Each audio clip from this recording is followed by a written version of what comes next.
and welcome to the Box Hill Town Hall for another big Fighters Factory promotion here at the Box Hill Town Hall. Great boxing tonight. The main event, Nick Lund versus Iron Mike Cope. And Brian Butler is joining me tonight at ringside. Brian, it's going to be a big night of fighting. What can we expect? Oh, look, like it says on the poster, when lightning strikes. Well, that's what we seem to expect from Nick Lund these days. I mean, nothing short of exciting, including his world title draw in the kickboxing where he got a cut eye there. Look, you know, Nick's just coming out better and better every week. I went down to the Fighters Factory gymnasium to see him training there, and he's coming along in leaps and bounds. He's putting the shakers up, all the boys in the gym, and Mike Cope's got his work cut out for him tonight. Well, it's 10 3-minute rounds for the middleweight title of Victoria. Brian, great undercard as normal from the Fighters Factory. What's the undercard? Well, we're starting off, we've got Craig Newman, the fighting accountant, fighting out of the Fighters Factory. Craig comes with 4 bouts, 2 losses, a draw and a win, but most of those are pretty much hometown decisions. He could have actually had a 4-0 slate. So he comes on to fight Tim Minnis today. Tim is making his pro debut today, trained by Paulie Layton out of the Oakley Youth Club. And then what's the other fights? Then we have big punching Costa Chondras, the former undisputed cruiserweight champion of Victoria, back in training under Murray Thompson guidance now, and he's fighting hard punching Jason Larson from Queensland. So folks, don't leave your seats for that one. It won't go too long, I expect. Other fights, Brian? They've got 4 prelims. Next one, we've got the classic boxer versus a fighter. We've got Daniel Porky Lovett, a prospect coming out of the Juan Turner or Knox Stadium with trained by Jimmy Slatter. He's had 1 fight for 1 win as a pro. He takes on the seasoned professional in Peter Rolph, who is the current Queensland middleweight champion. And by everything we've heard, Peter Rolfe's here and he won't go down easy. He's going to put up a good hard fight. So Daniel Lovett, even though he's a top prospect as an amateur, he's going to have to pull out all stops to beat off Peter Rolfe. And we've also got Sergio Llancafilo fighting again. Once again, Sergio Llancafilo, the Victorian undefeated super middleweight champion. This time he takes on big punching Frank Ciampa from Burnie in Tasmania. Some of the fight fans may have seen Frank Ciampa had a big win over Dean Gafer out at Knox about a couple of years ago. But he's been a little bit quiet since moving down to Tassie. And now he's back on board with a big fight. This will be a big win for him if he can get over Sergio Llancafilo. Throws the punches from all angles, Frank Ciampa, so he's in with a chance. Well, join myself, John Shocker Miles, and B.A. Butler at ringside for all the action. Ladies and gentlemen, a very good evening to you. For those about to box, we salute you. For those about to run, we salute you. We're turning up the heat. Let the good times roll. We're going to sort the men from the boys. We're going to kick some butt tonight. Okay, we're on the line, the first big show of 2003. 2003, Murray Thompson, the master. When lightning strikes, a 5-event card, truly international flavor tonight. In our main event, the Victorian Middleweight Championship, it pits from New Zealand challenger Iron Mike Cope against reigning champion, the Lightning Man from Launching Place, Nick Lund. That's our main event of the evening. When lightning strikes, Murray the Master Thompson comes to Box Hill City Hall for the first time ever of having professional boxing here tonight. Ladies and gentlemen, grab your seats. You've got the best ringside seats in the house. Protect yourself at all times, both physically and emotionally. Reach for the stars, may God bless. Here we go.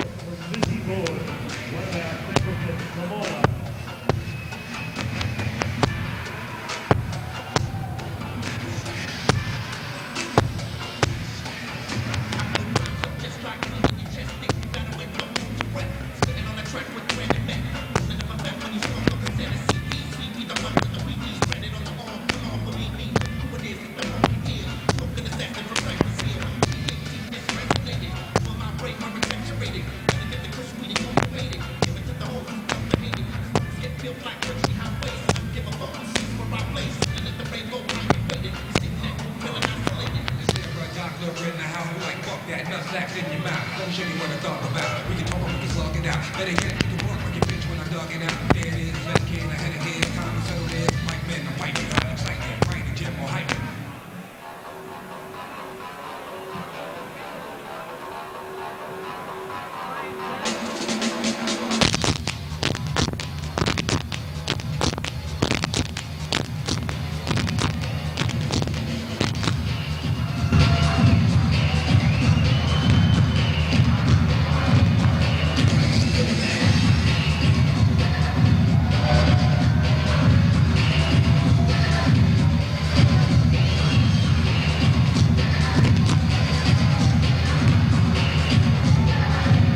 Ladies and gentlemen, a very good evening to you. Welcome to a night of professional boxing.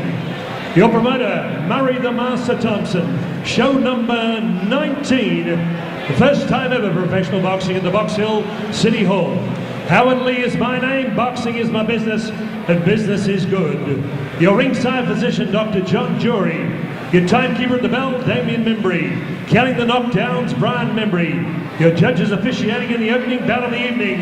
We welcome on board for the first time, Wayne Ashdown. World Championship Bill Judge Andrew Campbell. And World Championship Judge, congratulations, Ms. Anika Williams. The chairman of the board, Bernie the Attorney Barmer, and his team at ringside. Your referee in charge of the action, a man who officiated at Telstra Dome 2 Sundays ago, former Australian light heavyweight champion, Long John McCubbin. Congratulations, John, on being on a World Championship card. Ladies and gentlemen, we get the show rolling. 4 rounds of interstate junior welterweight boxing with an international flavour. Ladies and gentlemen, introducing first on my right, occupying the red corner, raised in Wellington, Lower Hutt, New Zealand. At the age of 7, he came to Australia, now resident of Dandenong. Working out at the Oakley Youth Club with manager Paul Layton and trainer, former British champion, Ronnie Russell. Ladies and gentlemen, at 20 years of age, last night here at Box Hill City Stadium, he scaled 64.50 kilograms in amateur boxing, 15 fights, 9 wins. He works in a wood yard. Ladies and gentlemen, dubbed, because of his heritage, the Maori Warrior. Would you welcome former bronze medalist at last year's Amateur Boxing League Championships, Tim Minnis. Tim Minnis. And across the ring, occupying the blue corner, with Greg Rogan joining Murray Thompson from the Fighters Factory in the blue corner. Originally from Brisbane, then he lived in Chatsworth, Sydney, now resident Nunawading, Victoria. 5 professional fights with only 1 win, but he's fought some pretty good fighters in that time. 1 draw and 3 losses, scaling 63.20 kilograms, wearing blue trunks. He's proud he's Australia's only fighting accountant. Would you welcome Craig Nuclear Niemann. John McCubbin. Here we go.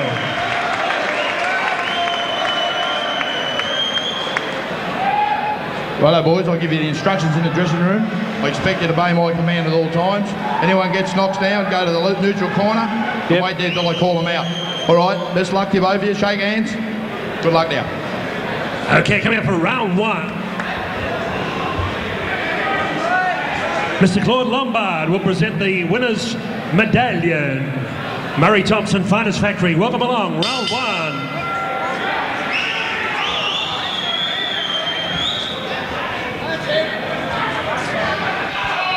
Well, here we are back with a new year. Shocker. Yes, hopefully a great fight here with Craig Newman and Tim Minnis opening up Victorian local boxing for 2003. And the fighting accountant, one of the rare view. I think they're all fighting accountants in the blue trunks. Big crowd here again at the big crowd. Sounds like they're yelling out boring, but they're all Daniel Lovett supporters, whose nickname's Porky. They're all yelling out Porky, who's actually coming up next. But this looks like classic boxer fighter here. Craig Newman's got some good skills. Tim Minnis just coming out of the amateurs, of course, will be trying to force the pace.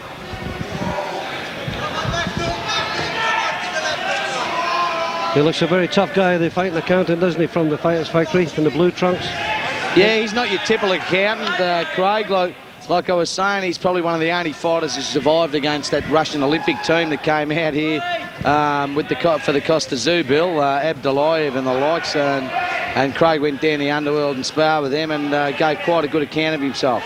We're all about him. We're falling good uppercut there. Down. Good uppercut there from the fighting accountant there. Craig Newman. Clapping hands again. 10 minutes in the black shorts. Good uppercut. Left hook. Niemann replies with the same amount of punches. Good exchange from both boys in the middle of the ring. Minnis in the black trunks. Forcing the issue. Good shot underneath there from Niemann. Over the top from Niemann. Niemann can fight on the inside, but he has got boxing skills, which I think he should really use in the early stages of this fight. Well, he's got a big reach. He should be using that because Minnis looks quite comfortable underneath. Yeah, Minnis' trainer tells me that Minnis has been a smoker all his life, always smoked, and as soon as he turned pro, he gave up the fag. So well, let's see hopefully he'll have a bit more steam. Let's see if we can smoke here tonight. Niemann pushes Minnis onto the ropes. Bit of blood coming out from the nose. Don't worry about it, son. Going to get more than that. Good shot underneath from Niemann. Holds on to Minnis. Minnis trying to get off the ropes. Yeah, Minnis to be waiting for the referee to come in a lot more, being used to the amateur rules. Good left jab there from Niemann. Niemann in the blue trunk from the Fighters Factory. Round one of a 4-3. Couple of good body shots there by Newman, but working underneath his Minnis with the uppercuts. I'd like to, Niemann's got a little nick over the left eye. I'd like to see Niemann working from a distance a bit more with that. As you said, that if you got the reach, you should use it. Good overhand. Nice right hand by Newman. Yeah, good round. A good round there from both boys there, Brian. Good round from both boys. I think Newman just got the edge with that, with the cleaner, sharper shots. I'll give that a 10-9 round to Craig Newman. No bias there, Brian, considering he's from the Fighters Factory? None at all, really. I like Tim Minnis. I've watched his amateur career. I don't really know Craig that well, so no, I just thought Craig Newman just did a little bit of the cleaner work. Okay, well, that's Brian Butler giving us an unbiased opinion of the first round. And it's 10 points to Niemann in the blue trunks from the blue corner, and 9 points to Tim Minnis. A 10-9 must system here, or 10-point must. In my opinion, I think Minnis could have been doing a bit more. I mean, he's getting every opportunity because Niemann wasn't. We're in the first bout between Craig Newman and Tim. A little bit overawed, I think Minnis was a little bit in the first round. So we'll see if he can shake that off. First stepping into the pros, we'll see if he can shake that off a bit and step up the pace. He really needs to pressure Newman, and Newman really needs to use his experience. Here we go, round two of this 4-3-minute opening bout here at the Box Hill Town Hall. And don't forget the main event, Nick Lund and Aaron Mike Cope fight out for the Victorian middleweight title. And that's later on, but continue on here. We've got Craig Niemann, the fighting accountant, in the blue trunks. Good left jab from both boys. Left jab from Niemann, that's what he's showing you, a lot more of that. Keep the shorter man at bay. I've just seen Newman work that left jab into a bit of an uppercut, like turning into an uppercut upside down jab. Minnis comes in with both hands, hand either side, and his chin's open up the middle there. So good shot there from Niemann. That's it.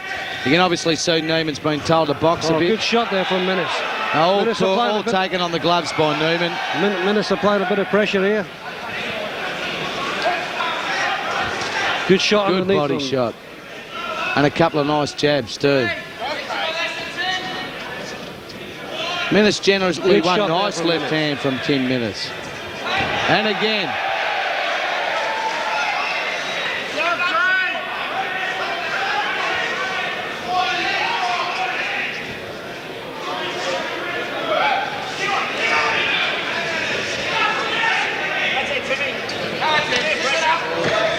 Nice body shots. He's sinking that right hand in well under the left hand of Tim Minnis. Yeah, Minnis wants to watch. He doesn't fall into too many, Shocker. Yeah, well, Minnis has surprised me a wee bit. He's come back here with good shots. Good shots again by Minnis. Geez, he is a little bit of a warrior. You know, at times he looks like he's a little bit gone, and then he comes back with these lovely flurries, and he doesn't miss much. But back comes Niemann now. Niemann in the blue trunks. Pins Minnis against the ropes. Near the blue corner. The Minnis fights and flurries. Good shots underneath from both boys. Minnis walking forward now. He's taking their centre. That's it. Good left hand by Tim Minnis, right in the jaw. Good shots from Minnis underneath. Good shots. Nice again. little uppercuts from Tim Minnis in close. Got a lot of ability, the young boy, the black trunk, Tim Minnis.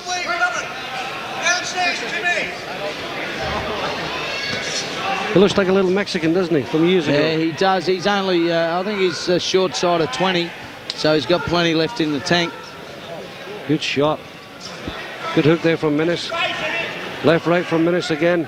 Niemann pushes him in the neutral corner. Yeah, left, right, bit underneath. low, some of those punches coming in there. Uppercut. He really needs to have a look. He's got the chance to put in some good shots, solid shots there, but he's just not giving himself enough room, Newman.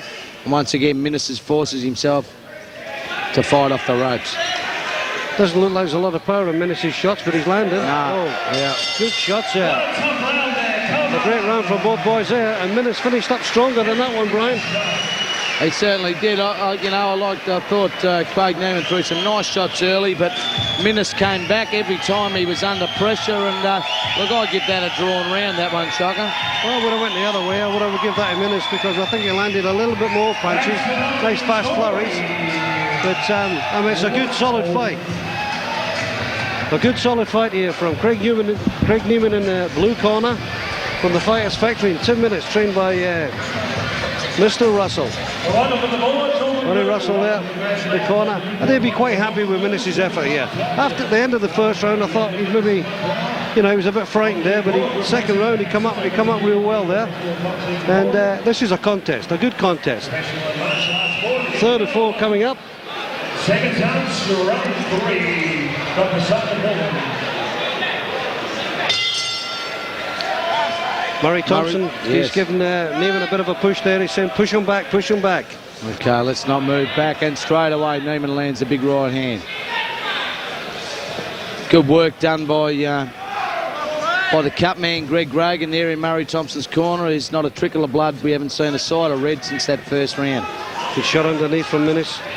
Both boys work well underneath. Double those punches up. Minnis has got to double up that hook. He's thrown that right uppercut, but he's got to get that left hook and then the right cross after it, Shocker. What do you think? Yeah, well... He's just getting the 1-2 underneath. Yeah, well, it's hard to tell because they're both throwing a lot of leather. I mean, it's going everywhere and everywhere, but the work, there hasn't been a lot for the referee to do. But they're fighting their way in trouble, they're fighting their way out of it. But we need more left hands from Niemann. Craig Niemann, blue trunks, like he's 10 minutes. The Maori Warrior. It's Minnis pushing Newman back now. Newman's trying to make a stand for it, but he has been told to push Minnis back. Newman has.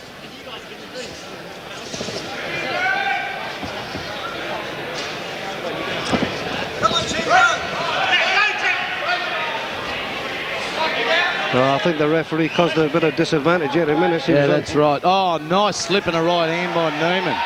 Good shot from Good Newman. body shot. That was the best punch of the fight. And it's pulled Minnis up there a little bit. He's sort of stopped in his tracks. Now he's trying to work his way back, doubling up the hook. No Roy Jones there, though.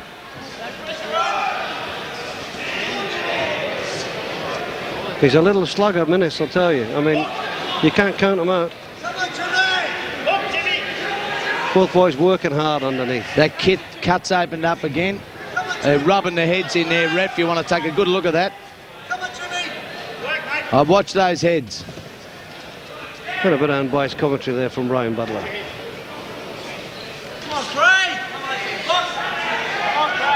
See, Minnis, I remember him in the amateurs at the Australian title. He just seemed to go to sleep. I thought it might have been the smoking, you know, being a bit tired. He just seems to go to sleep every now and then and come back. Just good work by Newman. Good shot Good there. work by Minnis. Nice right hand. Good right hand over I the won't top tell. there. And that cut's bleeding again. Working underneath. So we're halfway through the third round, folks, and we've got it locked in. Both boys toe-to-toe, ear-to-ear. Slugging away. Nice right uppercut by 10 Minnis inside. Just wonder whether the judges are seeing all these punches. Shocking. Well, there's a lot to count, Brian. I mean, they're both working hard underneath, as I said before, and it's hard to call the shots because there's so many of them. But both boys are scoring, you know, equal scores here. Minnis looks a bit tired, but that may just... He looked tired from the start. Right from the Good very shot. start. Good left hand over the top. Yeah, good left hook there from Minnis. All right hand. And a good round there from both boys again. Yep. I don't think you could even separate them in that round. Oh, look, you know what? Yeah, look, I'll give that round a draw again as well. You know, both even. I thought Newman came in and landed a crack of a right hand right at the start of that round, but he didn't follow up the advantage. And as his cornerman Murray Thompson said to him, push him back.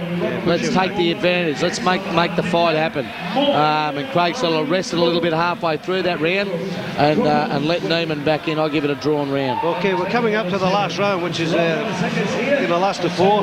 So in my scorecard, or your scorecard, you'd have Niemann 1 round in front, or 1 point in front. So a knockdown would in this round would actually win the fight for Minnis if he knocked him down, but it would be a draw if he got this one here. So Minnis needs this round to and Brian Butler's scorecard to draw.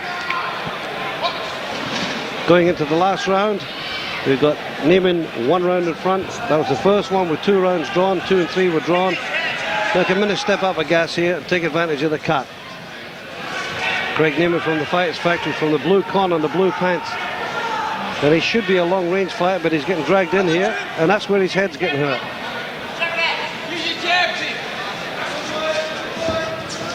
Once again, I'd like to see him turning that jab into an uppercut and catching Minnis coming in, but he's just not doing it. He's got the skills to do it. I'm surprised he hasn't spotted that himself. Good shot there from Minnis. Good shot again. I think Minnis realises he's got to pull all stops out in this round. And he will. He'll pressure because he needs it.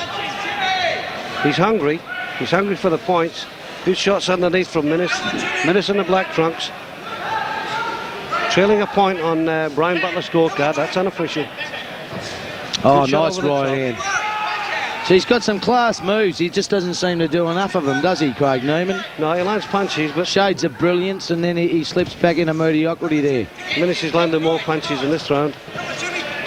Niemann's landing good shots, but Minnis is working. Got his hands moving all the time. Oh, a couple of nice counters there from Newman. Working under and over. It only seems to work when Minnis seems to have a bit of a breather. Yeah. That was a good uppercut by Minnis. That cut's opened up again over Craig. Yeah, it's looking a bit worse. It's not often you see an accountant spilling blood. No, he's walked in, good uppercut. Minnis has wobbled him there a bit. Oh, good right hand. Good right hand from Newman there.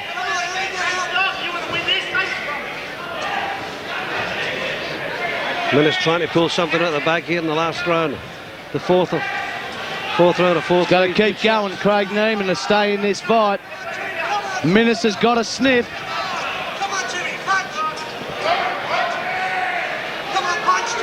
Referee breaks him up for one of the few times in Well, I've got Tim Minnis winning this round. Craig Newman won't be denied. Forces Minnis back into the ropes. Oh, good shot. Showing a lot of guts. A nice left hook by Tim Minnis. Oh, another good left and another one. As they push into the Craig right Newman's corner. falling into his punches now, Minnis. To turn him off the ropes.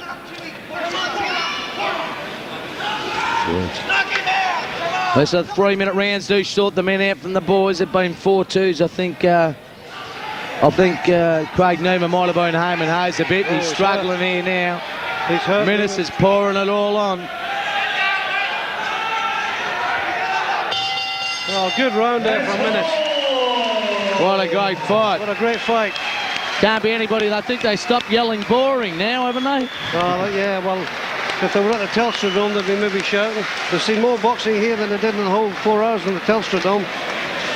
All right, well, I'll give that a 10-9 round of Minnis. So I've got them all locked up.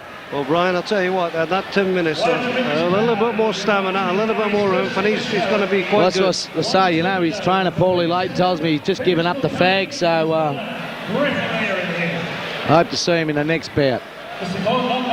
And Niemann let the cut and Julie worry him there. If you've got a cut, I you've got think a he cut. did too, that's You've got to right. keep fighting, not worry about it. If it's stopped, it's stopped. But he was actually one who came in using his head a fair bit there, so...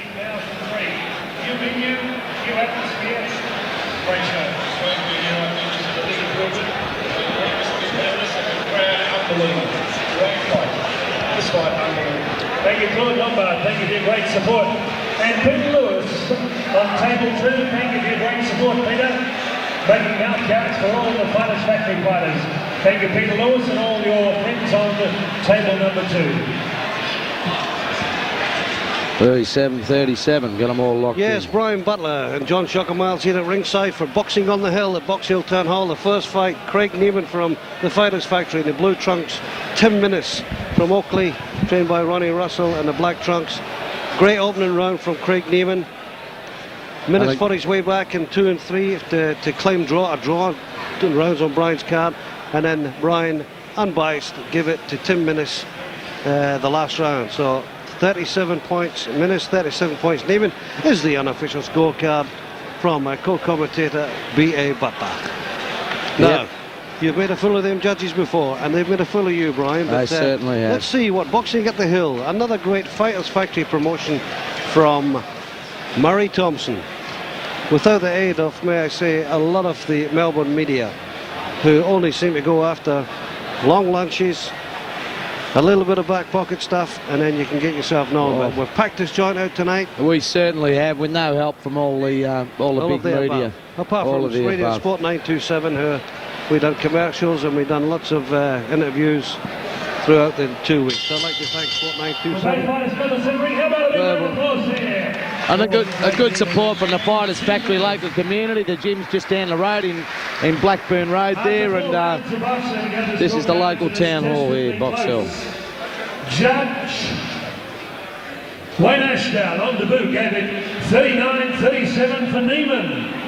He was overruled by judges Andrew Campbell and Anika Williams.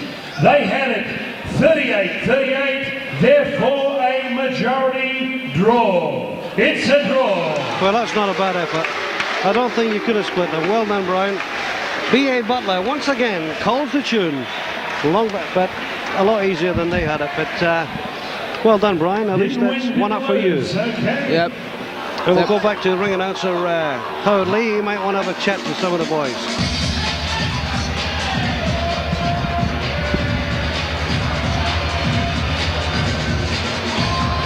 Thank you, Mr. Lombard. Lombard favor. We'll go off for a while. Okay, come across Craig.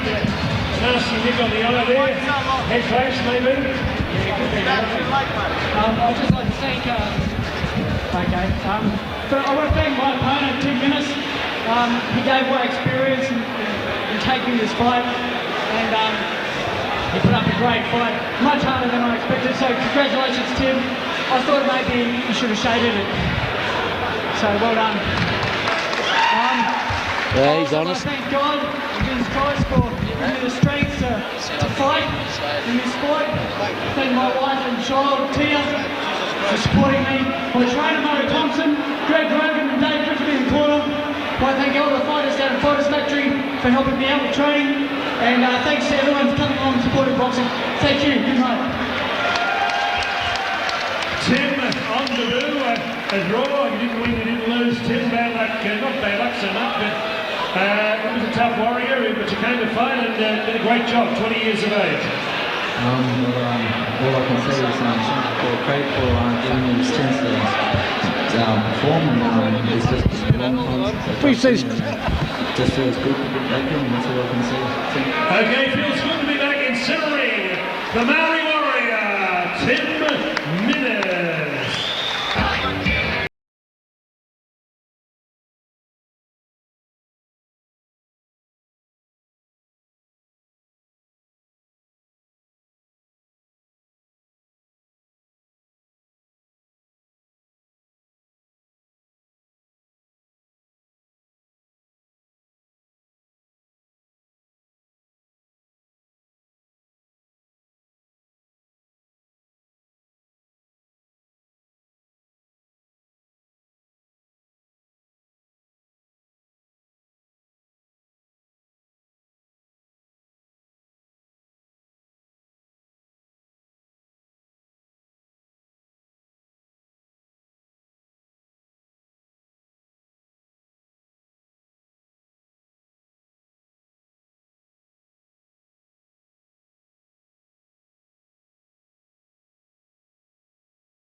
Position sitting Pat Malone, Dr. John Jury, sitting on your answer, dear John.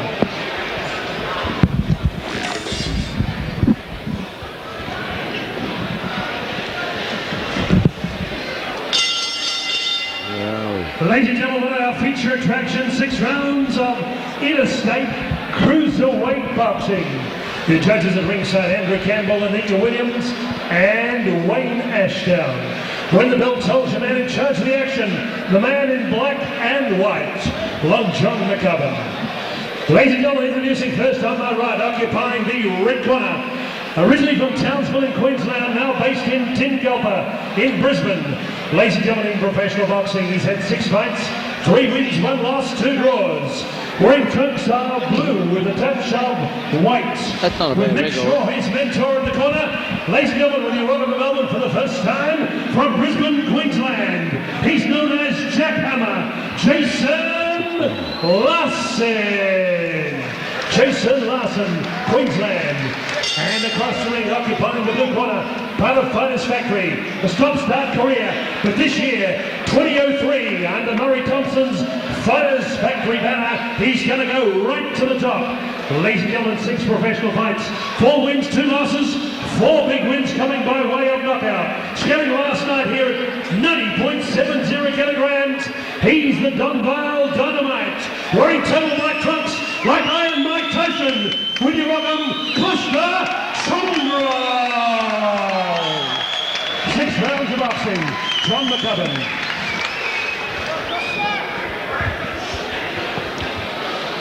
Well, Brian, this is another on paper. Looks going to be a big one. Looks like it'll be a cracker. We've got Jason Larson coming down with 3 wins and 2 draws. They lost out of 6 fights. Will come to centering with the medallions. Tony Robinson, member of the Victorian State Parliament on the previous stick bag. Okay, so here we go again. Short message. Here we go. Round 1. From Howard. Here we go. I hope Larson can whack a bit as well. I'll make this a bit interesting. Yeah, last in the blue and white trunks from Queensland versus a local favourite, Costa Chandras. The Oh, big right hand from Larson. Like I said, don't leave your seat, folks. This is 2 punches. The Chandras opens up with a couple of good hooks. Another good hook. He's a good hooker underneath, Brian. Yep, great power as Costa Chandras. Lacks a little bit in concentration. Good shot underneath there from Chandras. Both boys landed well there. Good exchange. Both boys trying the right hand. Nice snappy right jab. hand from Nice snappy jab there from Larson. I like to see him take his time. Tries the jab, Chandras. Good shots on the top. Nice right hand and a hook. Chandras landed with some really good shots here, but doesn't matter where Larson, he hits you. shot. Actually, good punches from Larson. Doesn't matter where he hits you, Costa Chandras, it hurts. Larson working away, good at long range, throws a few bombs. Chandras got a bit of a shock there. He has. He hasn't settled in. It's been his first fight for a long time. Big cut nasty cut from for Larson on that. On his right eye. Right eye cut there from Larson, but that was from 2 good exchanges. Pretty deep cut. Good shot there from Larson over the top. I don't think he's got any cut gear, this fella here, but they'll work it. Costa is definitely working that cut. That's nasty. Nice uppercut from Chandras. Definitely come to fight Jason Larson. No, he's not going backwards. Good shots, son. He's got some power in those punches as well. Couple of big shots from Costa Chandras. Larson, he's taking some But punishment to his now. credit, Larson is coming back. No, he's wobbly as all buggery there. Oh, he's coming back with some punches, though. And both boys are landing some big shots here in this cruiserweight. He's a gutsy lad, this Jason Larson. Chandras in the black trunks. He's opened up. Oh, big right hand from Chandras. Can he take a punch, this boy?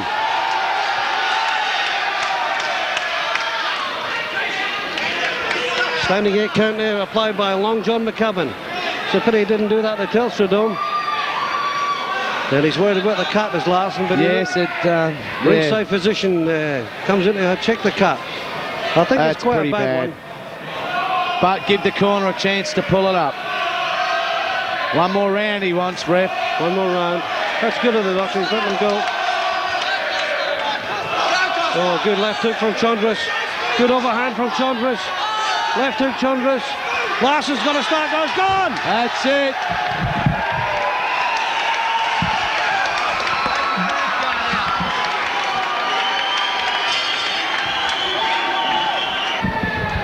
Well, there we have it, Shocker. Well, some big punches to finish that one. And as we look at Peter Larson in the ring now, he's coming back with some lovely, powerful punches there. And Larson, you know, he hit the deck with a full thud right in front of us here. Yep. Look, to his credit, I think John McCubbin did the right thing there, applying the 8 count. He's a tough kid, this Larson, and he was landing his share of the big punches as well on Chondros. That cut made it difficult for him, but 3 or 4 more big ones on the button and he went over. But he did show he stood up a lot longer than most. Well, look at now, he's just shook his hands over Costa Chandras, so he's back in the land of the living. And I wonder what it's like over the other side, Brian. A near-death experience. Yes, it's pretty close, I suppose. Do you think he crossed over? I never saw the white light myself, but... did you think he crossed over there? No, but I did have the feeling he thought he was just getting out of bed then. Yep. A big hand for Jason Larson. And he didn't give up easy. I mean, he started thumping back, and he gave Chandras a fair bit of thumping. Ladies and gentlemen, how about a big round of applause for Jason Larson, who came all the way down from Brisbane, Queensland. Ladies and gentlemen, referee John McCubbin stopped the contest. 2 minutes 55 seconds into the opening round. Your winner from Donvale, Victoria, Costa Chondros.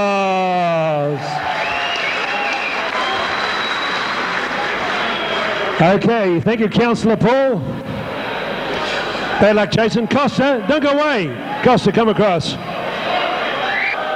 Costa, you fought Jimmy Cheetahs, Dominic Duraco and Paul Murdoch. This year, a big year for you. You've overcome that big nasty Russian, Ruslan Shagev. Tell us about that first of all. You sparred with the Russian who didn't actually fight on the Zoo layer card. Yeah, no, I'm just not happy with that whole effort, but nothing more to say. Get over it. This year, Costa, you've set some goals and targets with Murray Thompson. Yeah, just a big year. Prove to everyone I can take punches, I can give punches, and I can keep going. And I'll go the rounds. Just put them before me and I'll go the rounds. Okay, Costa Chandras, a man on a mission for the Cruiserweight Championship of Australia.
Ladies and gentlemen, here we go. Let's get it on. It's showtime.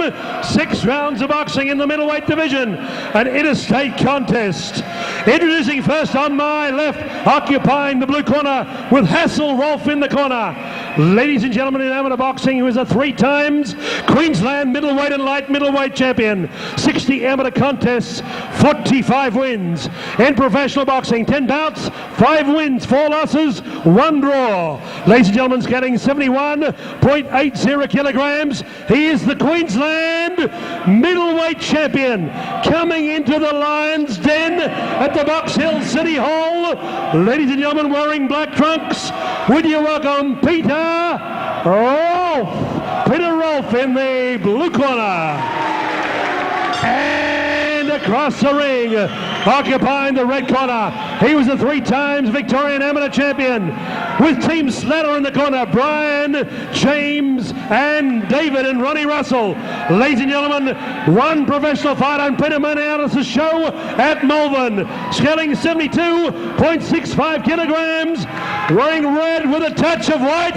Would you welcome Porky Daniel Lovett. your referee in charge of the action, the WBC, IBF and WBA World Championship referee at Telstra Dome. He went across the world on Showtime. Congratulations, Malcolm Bulldog.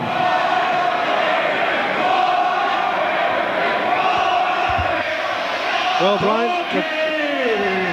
the crowd has seen it all, Brian. Okay, here we are again, Shocker. Well, this is going to be a big one. The crowd are here from Cranbourne. They're here to see Daniel Porky Lovett. 6'3", undefeated middleweight from Victoria against Peter Rolfe from Queensland.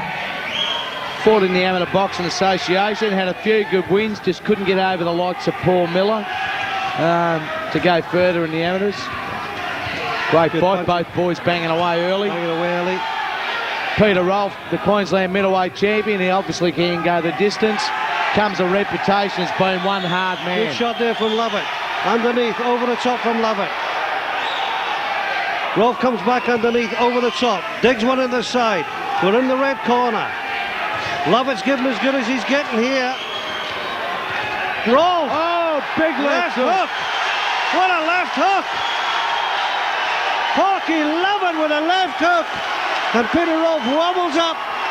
And he left his chin exposed for 2 seconds and it was all it took. His legs are very wobbly. In comes Lovett again, underneath. Over the top, underneath. Rolfe's looking for somewhere to hold on to. There's nobody there. Good shot again! Lovett with a left hook. Rolfe looks a bit at sea. Malcolm Bull has given him the count. He's looking close. Are you there, he said. We're in the first round. Lovett's had 2 knockdowns. He comes again with that long looping left. The long looping left. Right, Peter Rolfe survived the round. Yeah, he survived the round. He survived the round and you'd never know how. The towel's been thrown in. It's all over. It's all over. They've came from Cranbourne and they've only got a minute. So that's all you need for Porky Lovett. That's all you need. The Porky Pig has done it again. A 1-round knockout over Peter Rolfe, the Queensland middleweight champion. It's TNT. It's dynamite from the Cranbourne stable. Jimmy Slatter gives his charge a little kiss there. But you got to feel sorry for Peter Rolfe. He's no mug. He came and he tried to conquer, but it wasn't there. A magical performance from the Cranbourne Clouter, Daniel Porky Lovett. Okay, can I introduce a lovely lady, Australia's strongest lady, Shazza Sharon Waters.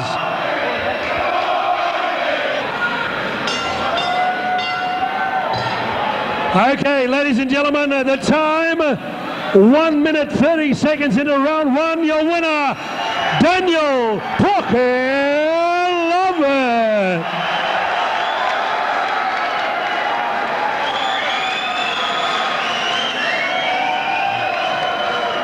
Hey, Shazza. Daniel, come across. How about 3 cheers for Porky? Hip up! Hip up! Hip up!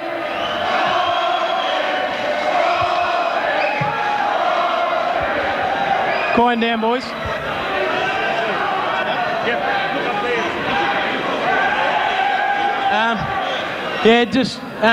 First of all, thanks everyone for coming.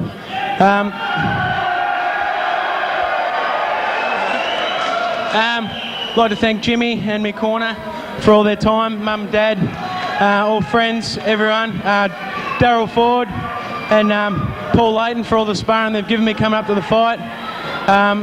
It's good to see you all cheer, but just keep it down with the people in front. You know, good to cheer, the fight's over, but yeah, awesome. I'd like to thank...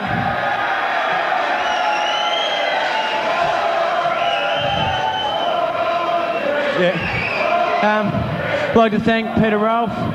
Coming into the fight, they said he was tough and he'd keep coming up, and he came up early and took the fight to me, and just that's the way things go, I suppose. But yeah, no, thanks a lot. Okay, Jimmy Slatter from the Knox Boxing Club, come across. Jimmy, he once again raised the roof. Yeah, he's doing real well at the moment. He's a fantastic prospect. He can knock him out with either hand, left hook. Last fight it was a right hand.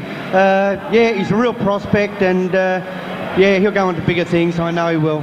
Can I just speak to the fellas? Yeah. Hey, fellas. Hey, mate, yous are the best supporters without a doubt. All right, but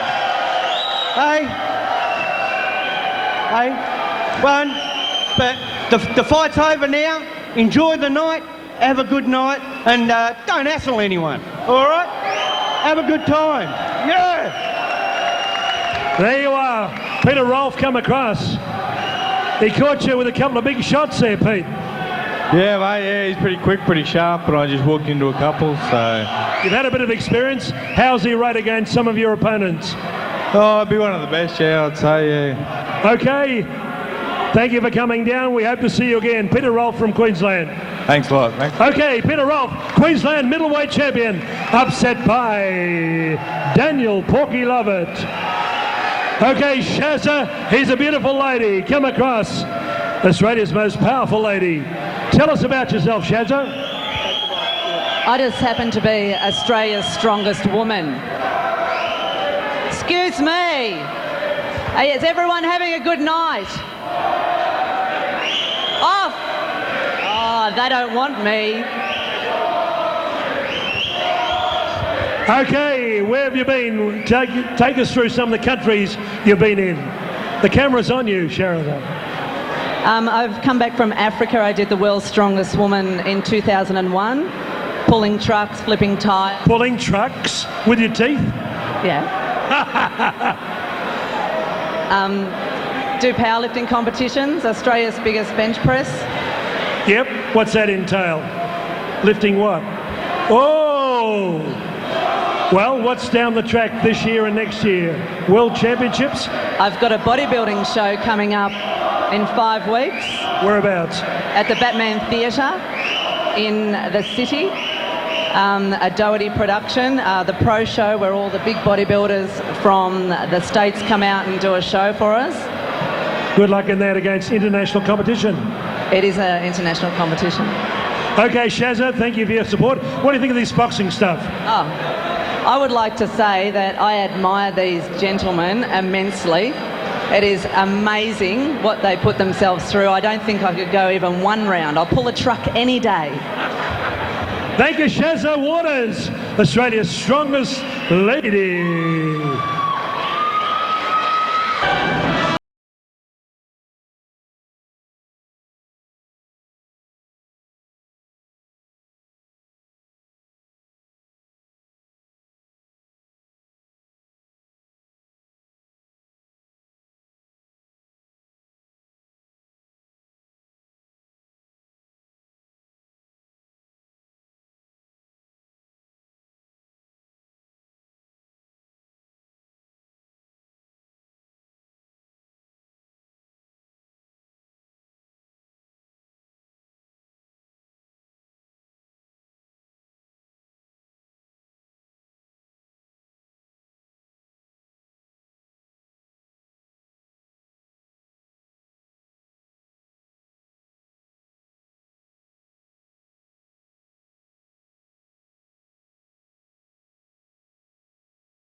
Peter Hunt and all the big guns, half full on table 7.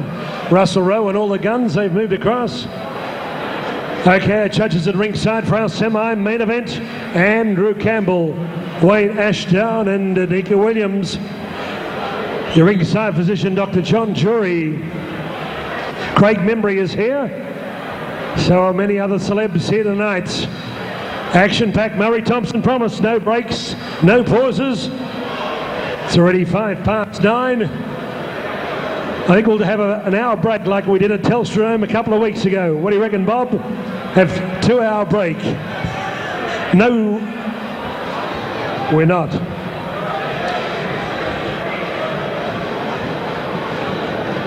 We're going to have a special presentation by Bernard W. Balmer after this semi-main event of the evening. Your ringside commentators, John S. Miles and Brian Butler. Ladies and gentlemen, here we go. 8 rounds of boxing in the super middleweight division, an interstate match contest. Introducing first on my left, occupying the blue corner. He's already established a big reputation in Victoria. On debut under Murray Thompson Fighters Factory banner, he beat Dean Gaither. He's met some of the biggest guns in Australia. Dean Gaither, Danny Green, Jason Delisle, to name a few. 15 professional contests, 6 wins, 9 losses, 4 big wins coming by way of knockout. Wearing red trunks with a touch of limerick green and white. Ladies and gentlemen, originally from Griffith, New South Wales. Then he moved with family to Somerset, Tasmania. Now based in the mighty city of Burnie on Tasmania's northwest coast. La Porchetta, Tim McCarthy. Masseuse Christine with former amateur great Jerry Mavison in the corner, assisted by Greg Grogan. Scaling 70.80 kilograms. From Burnie, Tasmania, known as the Magic Man, returning Frank Champa. Frank Champa, Tasmania. And across the ring with Ron Russell, joined by Paul Layton, manager, Oakley Youth Club. Ladies and gentlemen, already unbeaten in professional ranks. 3 fights, 2 wins, 1 draw. Last time out, he upset Dean Gaither in a controversial match on Murray Thompson's last big show in 2002 at Springvale.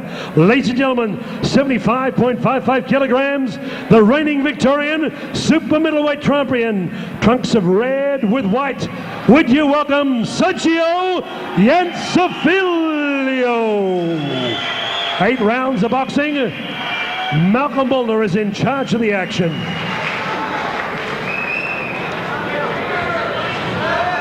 Welcome to Centre Ring, gentlemen. Good luck to both your fighters. May the best man win. Shake hands now, come on fighting.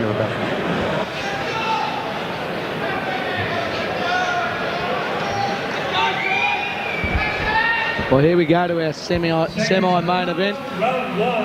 The main supporting bout, Brian, and as we said from the blue corner, Frank Ciampa from Burnie and Tasmania against a very awkward Sergio Llancafilo.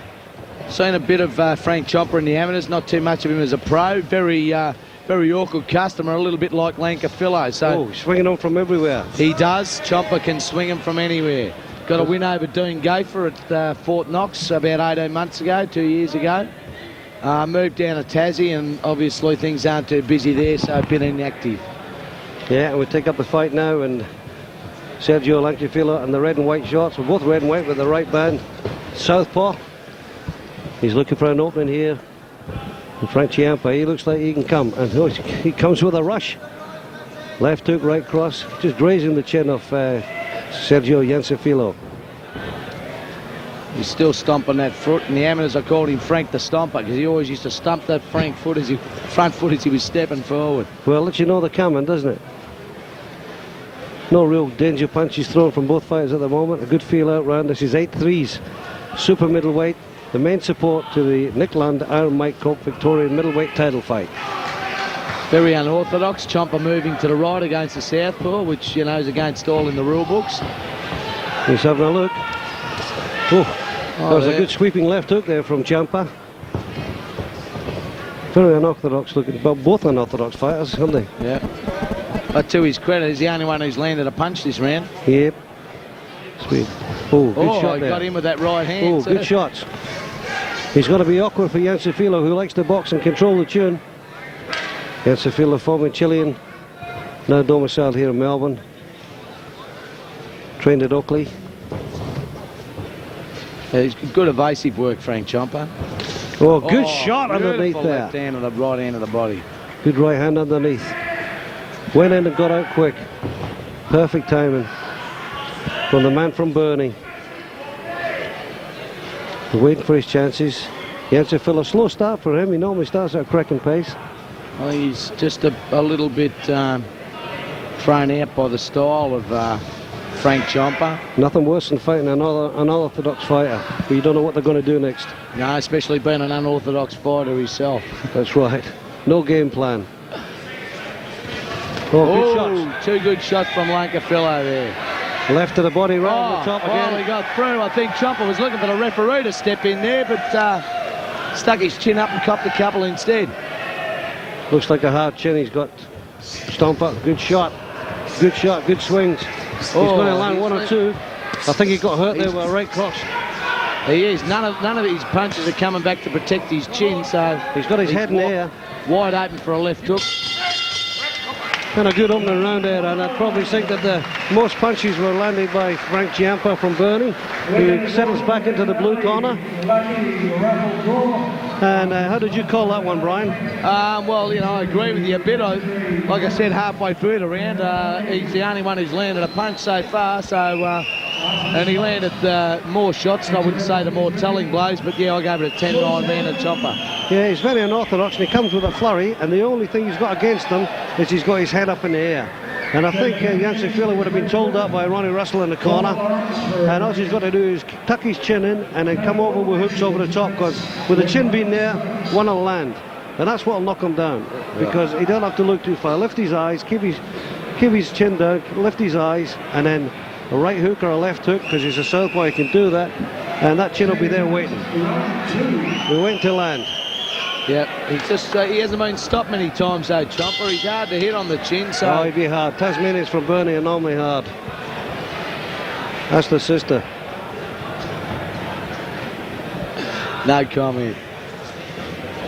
Now for Llancafilo, got to start jabbing and controlling the tune now. Ronnie Russell's given him a rocket in the corner. Llancafilo, southpaw, red and white pants.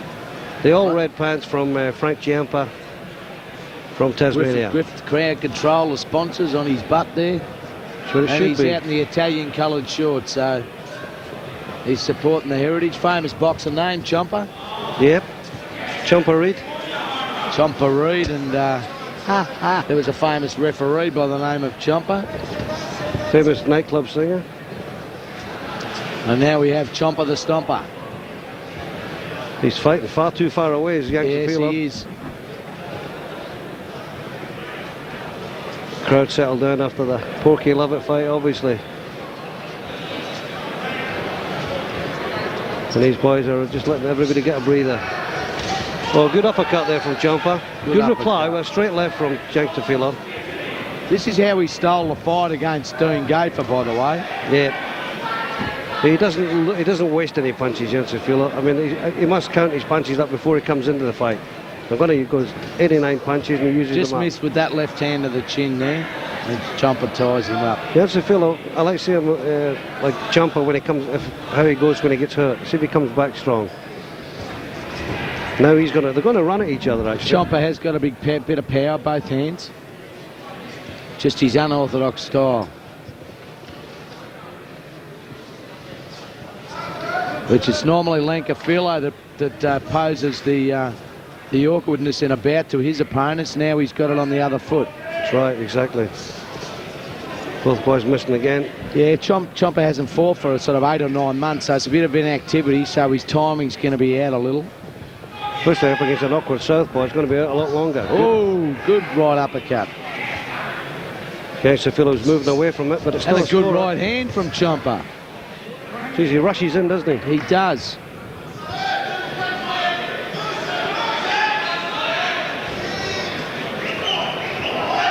I was saying the amateurs, you always used to know when he was coming because he used to stomp that front foot down. So, but he seems to have eliminated that little problem out of his repertoire, and just stomping his hands. That's right. I say the last time I saw him fight, he had a win over Dean Gaither at Fort Knox on Murray Thompson card. And speaking to him earlier, his last fight about 8 months. Oh, shot. That was a good straight right hook from Llancafilo. But best punch of the fight. Champa came back with a shot to the body, which a lot of people wouldn't have picked up. Yeah, it doesn't carry a lot of power, I don't think, Llancafilo. In that punch, because that was a flush shot there. Right, a shot that was. They're starting to open up a bit now. This is at the end of the second round. There's another 6 to go. It's 8 3-minute rounds. Super middleweight contest. Semi-main event for the Victorian middleweight title coming up. And a gorgeous looking ring girl there, number 3. Come in, number 3, your time. I gave that an even round, that one, Shocker. I thought Champa landed a couple of nice punches early, and we can count all the punches in this bout. Yes, well, that's not too hard for a man like yourself, who was a Dean of Guilds at the Melbourne University for many years. That's right, I still use my counting blocks, my abacus. That's right, and your janitor stick is still available. Well, if you look in the blue corner now, as we take it up, where Matheson, the trainer there, he's getting stuck into Frank Champa. He's saying to move in a bit, step right, step left, but there's nothing you can tell this guy. The Southpaws, you just got to take them as they come. That's right. Llancafilo have been told by Ronnie Russell, here's your towel. Now let's get stuck into round 3 of this 8 3-minute super middleweight contest. Finished the stronger Llancafilo in that round, but a better start from Champa. I call it a draw. So I've got 1 round to Frank Champa and the second round even. Things go to plan for Llancafilo. The next round should be his. Both fighters doing a fabulous. He's trying a bit of awkwardness himself now. I think they've told him to loosen up a bit in the corner and try to unsettle Frank Champa.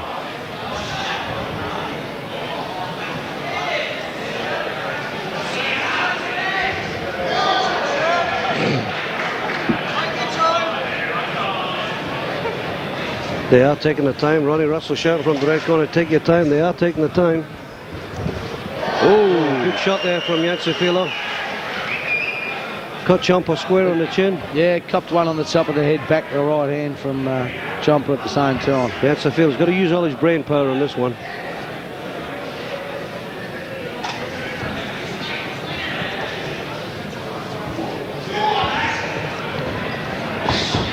Oh, sneaky right hand, then an uppercut by Champa. Looked a bit to be low. With Ronnie Russell. That's Paulie Leighton in the corner there, calling out Llancafilo. Oh, good shot there from Llancafilo. Left hand, but it just landed. He sort of blocked that, just sort of caught him on the chest.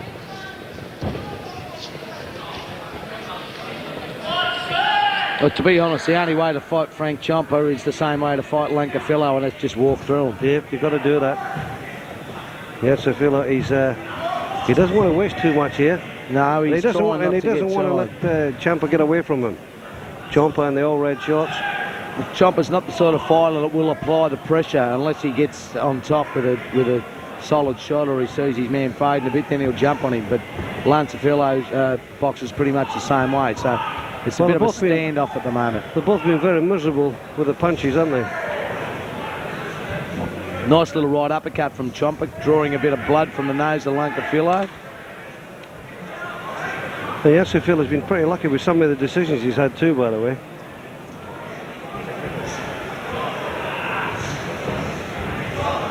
This is going to get ugly, I think. It's not your classic boxing match, is it, Brian? No, it certainly isn't. There's not many jabs and straight rights there, Brian. They're all winged in. There are 1 or 2 good clean punches in a round is going to edge the round for either fighter. Well, they're sizing each other up, and then they clash and then grab hold of each other. Well, that's like, it's like 2 matadors. Well, they're locking horns, aren't they? I've got to work inside. Both boys get inside. This could become a very scrappy fight. Oh, good shot there on the chin. Right on the bell. Champa looks at him as if to say, you should have pulled that up in mid-air. Yeah. But it was a good shot in the chin there to finish the round. Brian, I know it's going to be hard for you, you know, dancing on a wet track, but... No, I'll give that round to Sergio Llancafilo. Well, that's them all even after 3 rounds. That's them all even.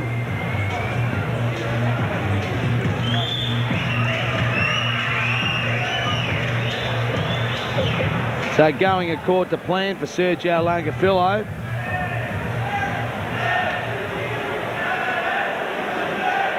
Because they wouldn't really know anything about Frank Chopper at all, I think. So they wouldn't have been able to see him on video, or they'll have unless they've got one common opponent. Sorry? They'll have a bit of a game plan now, and it's up to Ronnie Russell in the corner and then Paul Lake to work it out. Just how you can get home against this fella, because they've got to start getting home. Well, Dean Gaper will probably be in the audience. He's the only common opponent between these two, and he's lost to both of them. So on paper, it's a good matchup. In the ring, bit of a bore. Never mind. Plenty of time left. This is round 4, 8 3-minute round. Super middleweight. Interstate. Sergio Llancafilo, red and white. Llancafilo can't lose his state title tonight against the Tasmanian. Although Champa did abode in Victoria for a while he was under the Murray Thompson tutelage.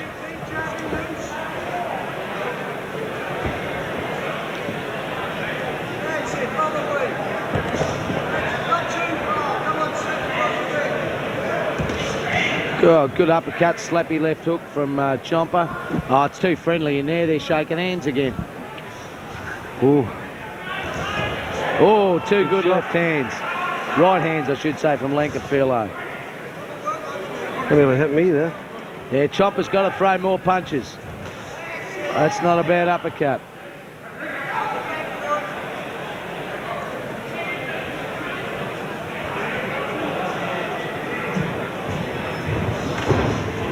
Good uppercut again from Champa. He's getting these sneaky little ones in. Yeah, it was a good shot too on the top, straight right there, right in the top of the head of Llancafilo.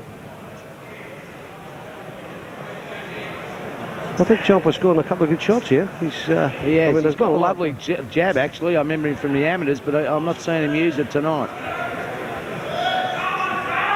A lot of people think the southpaws to no advantage against the left jabs to no advantage against the southpaw. I totally disagree. I think you can step up with your left jab. That's right, and work your jab over the top of the southpaw jab. I'd do that. He's actually open Llancafilo to the hook off the cuff there. Oh, that was a good left hand, but a good uppercut as well. Both boys, when they come together, land a couple of good punches, then go off and have another look at each other. Bit of blood trickling from the nose of Llancafilo. Good shot there. Good shot, Champa. Two good shots with Champa and a good hook. Oh, I think he's hurt Llancafilo. He did hurt him there, he swung him. 3 good punches from Frank Champa there.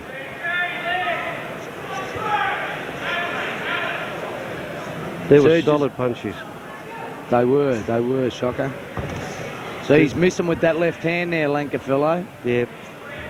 Should be using his right hand a bit more. Oh, left hook got in from Frank Champa. But it's a very scrappy fight. Llancafillo's got to learn to deal with fighters like this if he's going to progress in his career. Good left, solid left hand there from Champa. Champa in the old red pants from Tasmania. Sneaking away with this one. Got the Italian colours on.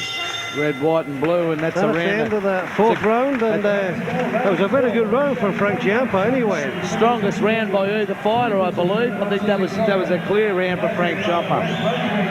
And I think you would have Frank Ciampa maybe have 1 round ahead of this one. Frank Ciampa, I've got ahead by a point.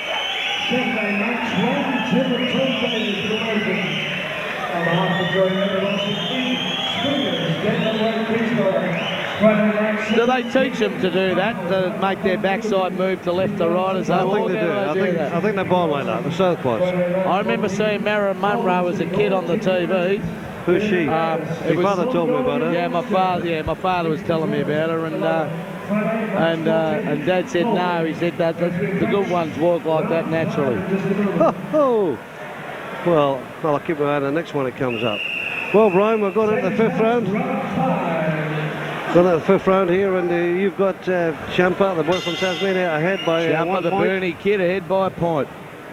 And this is when the fight should get interesting. Second half of the fight. Llancafilo knows he's got to work. Good jab by Champa. Look, I'm not a fan of Champa, but it might sound like I am a bit, but it's good to see him up here from Tassie having a dip. We don't get many boys. Boxing's are struggling hard in Tasmania because they do lack the competition. So congrats to the boys for getting up here anyway for the bout.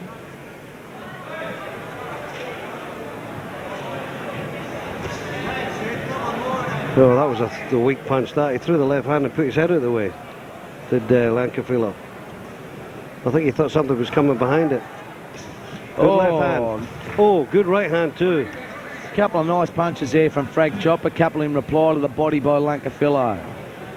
He looks a bit timid, Llancafilo, doesn't he? I mean, he's worried about getting hit. Well, I've always thought he's suspect under pressure. Aaron Kelly put him under pressure, but couldn't finish it off. He kept backing off. So, and a couple of times, good shot again underneath there. He's got a good measure shot. Every time Llancafilo throws that straight right, Frank Ciampa catches him with that straight right, his own straight right. Oh.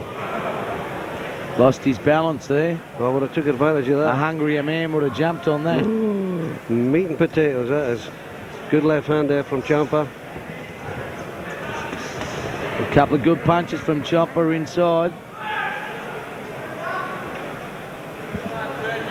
I think Sergio's really got to start to pick up the pace here and force Llancafilo back. Yes, I think Ronnie Russell will be giving them a rocket in the corner if they get back there in the red corner with Paul Leighton. The other way round at the minute. Ciampa's actually making the fight. He's going after Llancafilo. Seems to be a little bit worried about the distance, but I think he'll do it easy.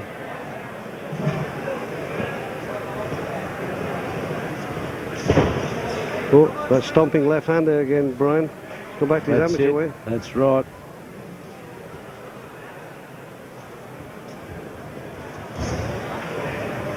It's amazing. His chin's just so up there to be hit, but he just seems to have that.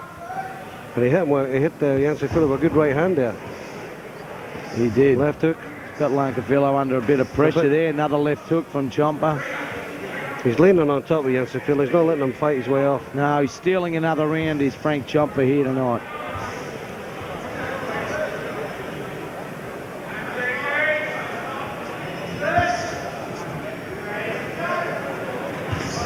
Oh, good left hand through the middle again from Ciampa. Right hand, I should say. Good shot underneath from Ciampa. He's landing some good shots. He is. He's missing a couple here now, but the thing is, he's not giving Llancafilo a chance to open up. And over to you, Shocker. Well, I think that round there was a case of he who wants it gets it. And Frank Ciampa there, he said to himself, well, I'm going to have a go at this. And the points he's clocking up are the points he's earning himself. And Llancafilo could stop him getting these points if he just fought back. But he's waiting on mistakes happening. And the other mistakes happening now, that he's not doing enough work. So going into round 6, Brian, I think you would have Ciampa 2 ahead. 2 rounds up, Frank Ciampa, 2 points, 2 rounds. Just basically on those last 2 rounds, Shocker. The 3rd round was Llancafillo's, and I thought that was where he was going to turn the fight. That was the changing point, but then Ciampa come out and won that 4th round quite easily, and the 5th round as well. So all the work for Sergio now. Yep. So here we go. Round 6. Round 6 of an 8 3-minute round. Super middleweight. Frank Ciampa, all red pants, fighting Victorian super middleweight champion Sergio Llancafilo from Oakley. Handled in the corner by Ronnie Russell and Paul Leighton. And surely they would have been saying, step it up, Sergio, because you've got 3 rounds to make a difference.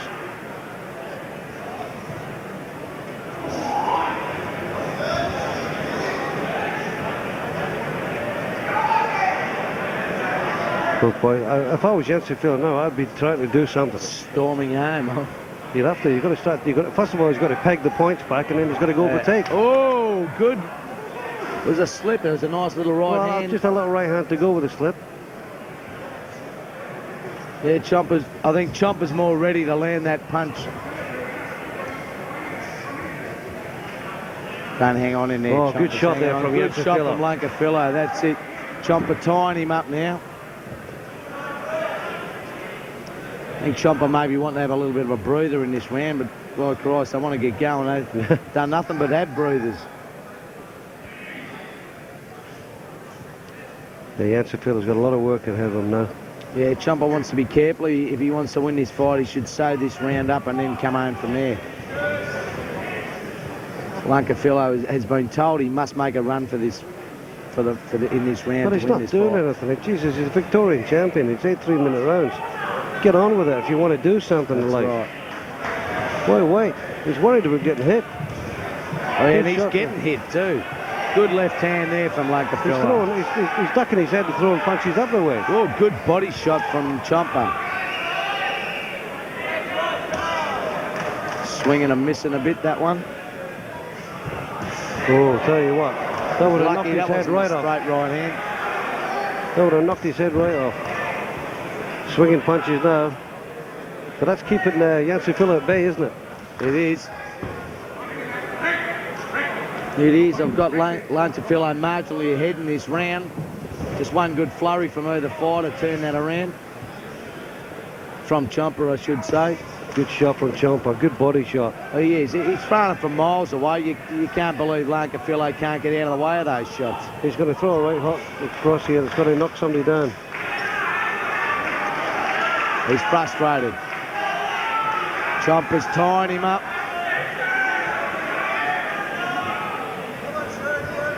The Llancafilo, sometimes it's like as bad as watching Paul Ferrari fight. Oh, good shot. Best punch. Best punch from Llancafilo. Right in the chin. Good left hand. Champa took it well to his credit. He's still there. Never blinked. Well, Brian, I think that punch gave him the round. Well, you're lucky there because, I mean, that's 2 good punches he threw there. So it was, pretty square around until Llancafilo cut loose with a couple of good shots, and he should be doing this a lot earlier. Brian, how do you see it going in this round? I gave that a 10-9 round. I've still got Champa ahead by a round. 1 round ahead. Coming up for this 7th round. 7 of 8 rounds, super middleweight contest. Frank Ciampa from Burnie, Tasmania versus Sergio Llancafilo. Handled by Ronnie Russell and Paul Layton from Oakley. And we'll be paying tribute to a former boxing hero who passed away tragically late last year. Member for Mitchell, Tony Robertson will present the medallions. Second out as we approach round 7.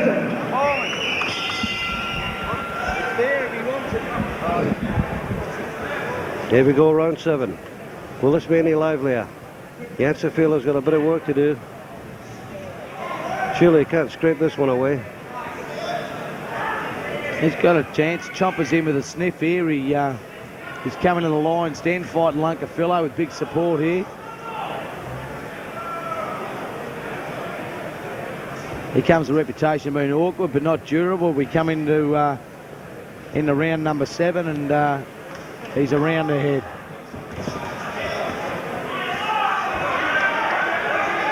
Holding and hitting there is Llancafilo. I don't think we'll score those punches. But they're more wrestling than boxing, aren't they, really? They certainly are. When one gains ascendancy, the other one ties the other one up. Good That's shot it. underneath. He's hitting with the same punch all the time. He is, yeah. I wonder how he's going with the distance 9 months out of the ring. He seems to be handling it all right. He's not puffing. I mean, he's not blowing hard. He does. They do a lot of running. They don't get a lot of sparring in Burnie. Yep.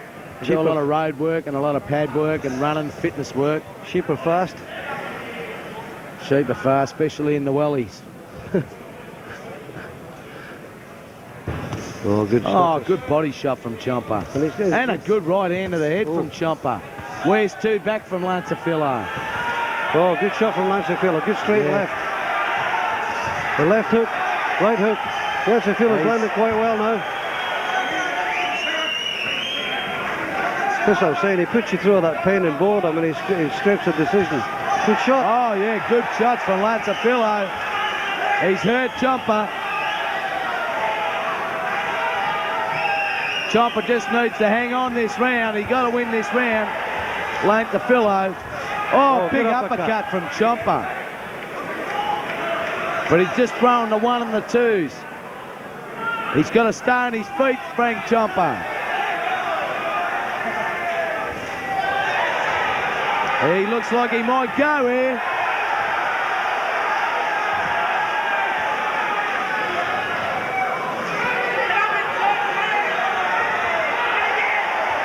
Oh, he's hitting back now, Champa. He's hitting back. He's gone on his legs, Champa.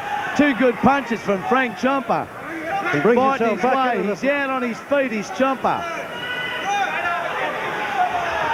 Oh, another big left hand from Llancafilo. No defence. And a right cross from Champa brings him back into the equation. Right cross again from Llancafilo. Oh, good shot there from Champa. He wants to keep his head down. Good shot by Champa. Boys, a good toe. He survives the round. Oh, toe there. Just about give that a 10-8 round to Llancafilo. Oh, I wouldn't go that far because Champa come back with some big shots near the end there. He did, but the damage I think was done from Llancafilo. We'll give him a 10-9 round. And we're all tied up going into the last round.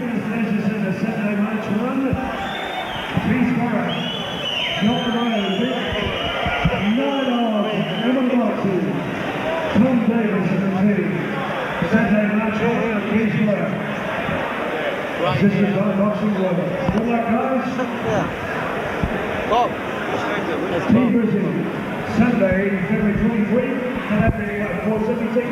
He was the former assistant police commissioner.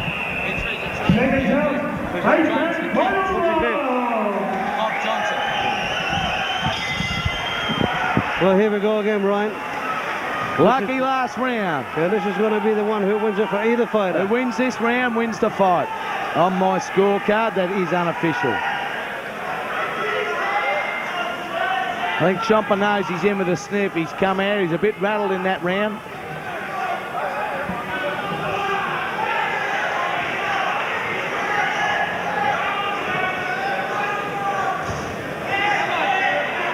Llancafilo is so miserable with his punches. I mean, the punches he threw, he waited to the 7th round. Anyone would think they're costing him money. I mean, wait to the 7th round to open up. That's it by Frank Champa, moving away, making Llancafilo miss. He should have done a bit of that in the last round, Frank Champa. Oh, big shot. Uppercut by Champa. Copped the right hook for it.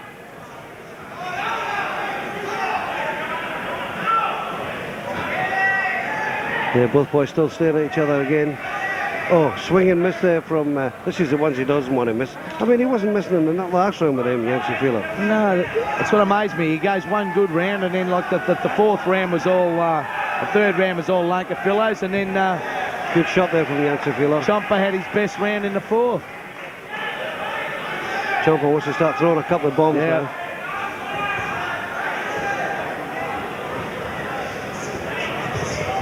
Oh yeah, he chases him. I thought he was going to throw him over the ropes there.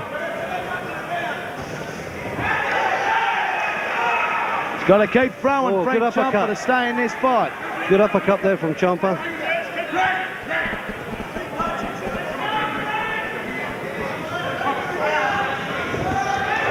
Oh, a couple of good punches by Llancafilo, but he wears one back from Frank Champa. Champa now pushing him back onto the ropes. All tied up as I have the scorecard, all tied up. So the boys are all tired up there. Champa, the conditioning is definitely telling with Champa being out of the ring for 9 months. It certainly is. And not getting any sparring, so that's definitely showing here tonight. Good shot there, but he comes back, Champa. He gets a couple and comes back. He's making a fight of it. He's got to go even in this round if he's to pull out anything at all, Champa.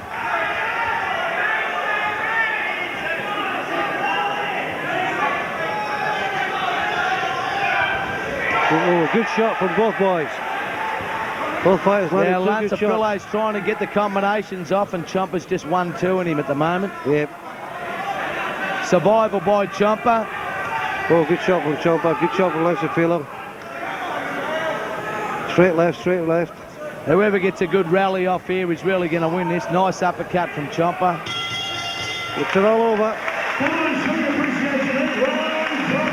There's a fight that started off slow and finished off not much better, but well, I gave that last round of Llancafilo. Well, I would have given it a draw. He landed the cleaner punches, and like I said, he was trying to 3 and 4, and Champa was 1 and 2, and so. Well, it'll be interesting to hear the scoring of the judges, but I can say something now before even the judges come up. I bet the judges give it to Llancafilo by a bigger margin than you have. We got it here as 1 round. I want it even. 1 point. I want it even, but you've got it 1 point. But I bet these judges have Llancafilo winning by 2 and 3 points. That's how much they don't know about the game. Yeah. Because he's done this a few fights. I mean, economical's not the word. Ladies and gentlemen, we have a split decision.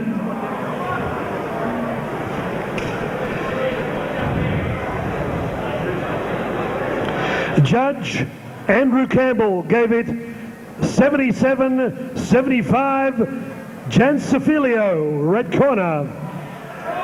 Judges Wayne Ashdown gave it 77-76, and Nico Williams 77-75. Therefore, the winner from the blue corner, Frank Champa. Champa.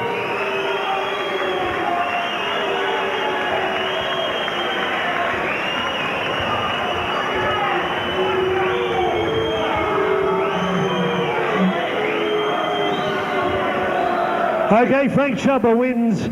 2 judges gave it to him. Sergio Llancafilo.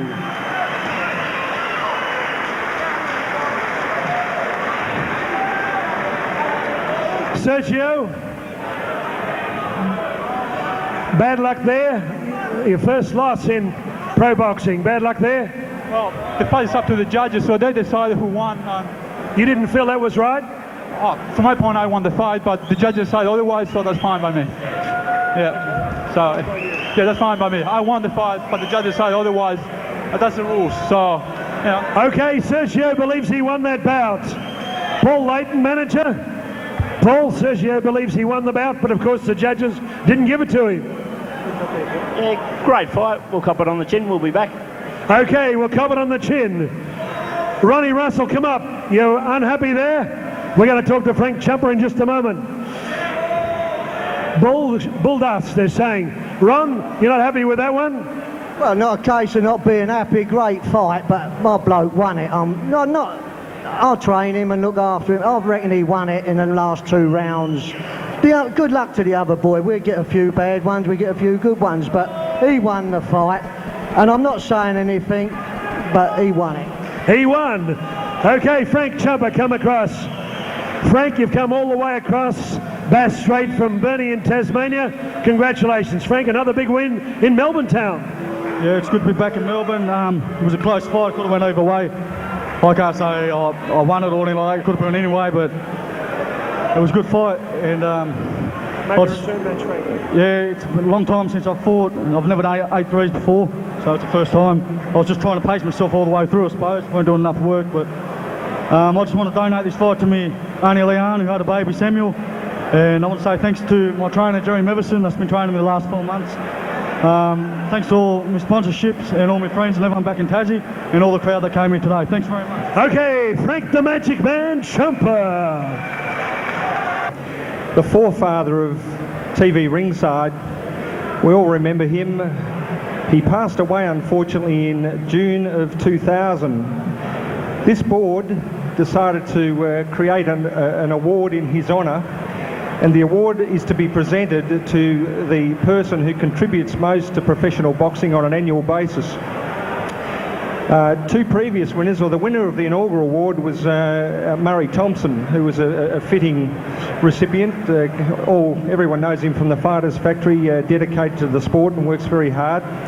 The second winner was last year was John McCubbin, who runs the Northside Gym and is a very respected judge and referee.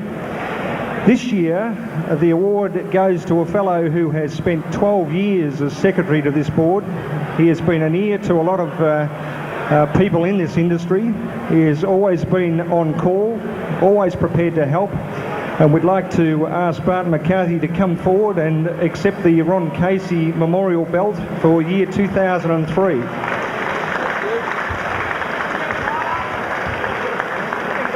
Won't go round. Chairman Burnie, board members, ladies and gentlemen, it's a great privilege and a great honour to be in the company of Murray Thompson and John McCubbin in the boxing industry, and particularly in the remembrance of Ron Casey. I'm very flattered, I'm very proud, and thank you all. Thanks very much, Howard. Thank you, gentlemen. Thank you very much. Congratulations, Bart McCarthy, a recipient of the Ron Casey Memorial Award for 2002. Ladies and gentlemen, in just a moment I'll ask you to be upstanding, please, and ask for your absolute quiet.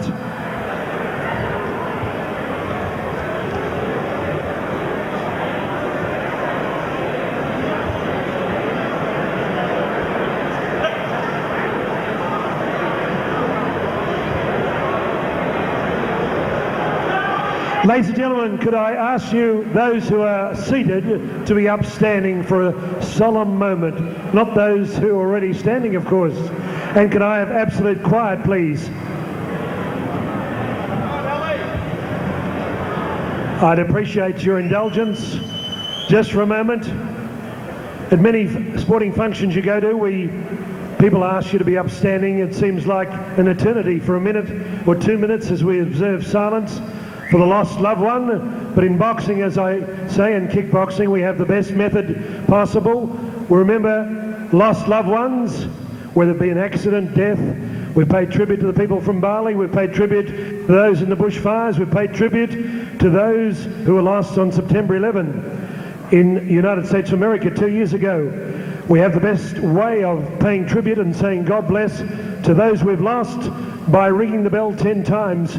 It means the count of 10 is synonymous with boxing, kickboxing. We lost on December 29, 2002, a young man of 38 years of age who was a great corporate sponsor with Murray Thompson, a heart attack at 38. What a young man to lose his life. From Croydon, a great favourite of ours, from Fort Knox, Springvale and Box Hill, he would have been here tonight. He's here in spirit. We remember Frank Canino, a great member of the boxing community and Fighters Factory Promotions. Paula, come on, keep your chin up. Come across and join me, because I have absolute silence as we remember Mr. Frank Canino. Damien Membry, would you toll the bell 10 times? God bless. Rest in peace. Frank Canino.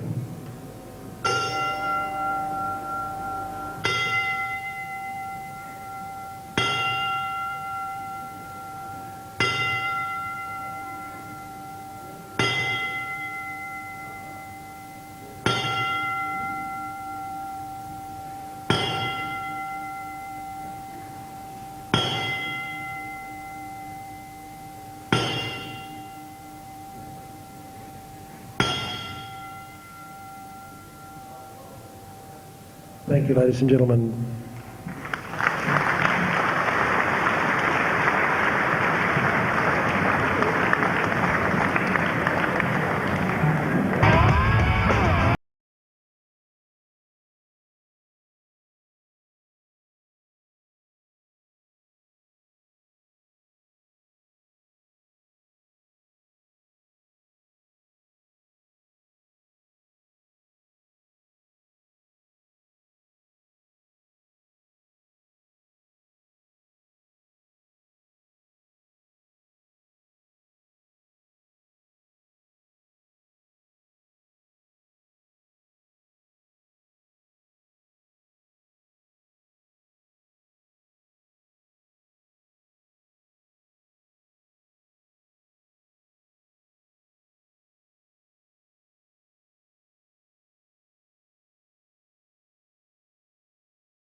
Ladies and gentlemen, could I ask you once again to be upstanding for the national anthem, the Australian national anthem, with the lovely Ellie Pryor. Due to public demand, the young lady from Burwood is back again in centering.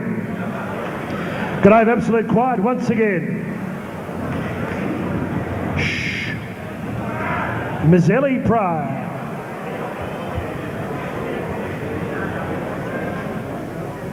Australians, all let us rejoice, for we are young and free.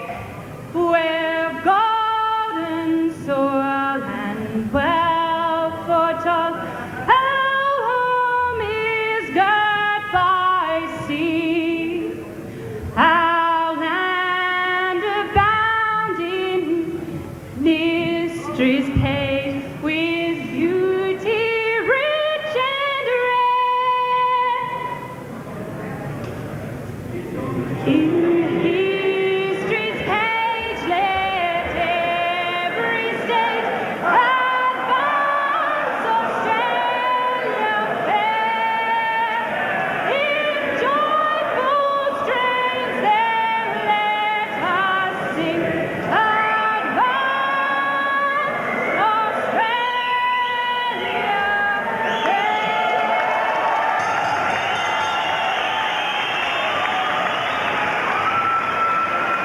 Beautifully done. Thank you, ladies and gentlemen.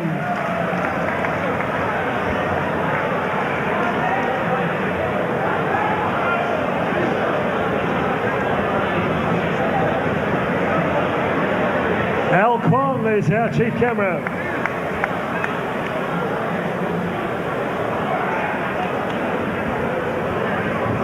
Ladies and gentlemen, our judges officiating in this Victorian Championship match: Andrew Campbell, John McCubbin and Nika Williams. Chairman of the board, Bernard Barber, former featherweight champion of InterVarsity. Your ringside physician, Dr. John Jury, counting the knockdowns if need be, Brian Membry. Timekeeper of the bell, Damien J. Membry. Your referee in charge of the action, Malcolm Boulder. Yep, number one.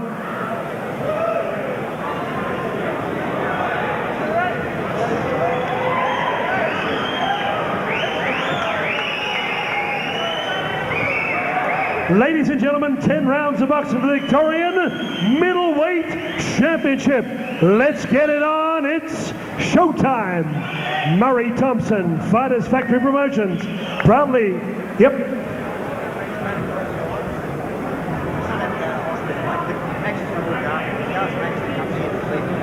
Okay, before we get underway with Max Manning, M-A-N-N-I-N-G. Max Manning, would you come to the blue corner, please?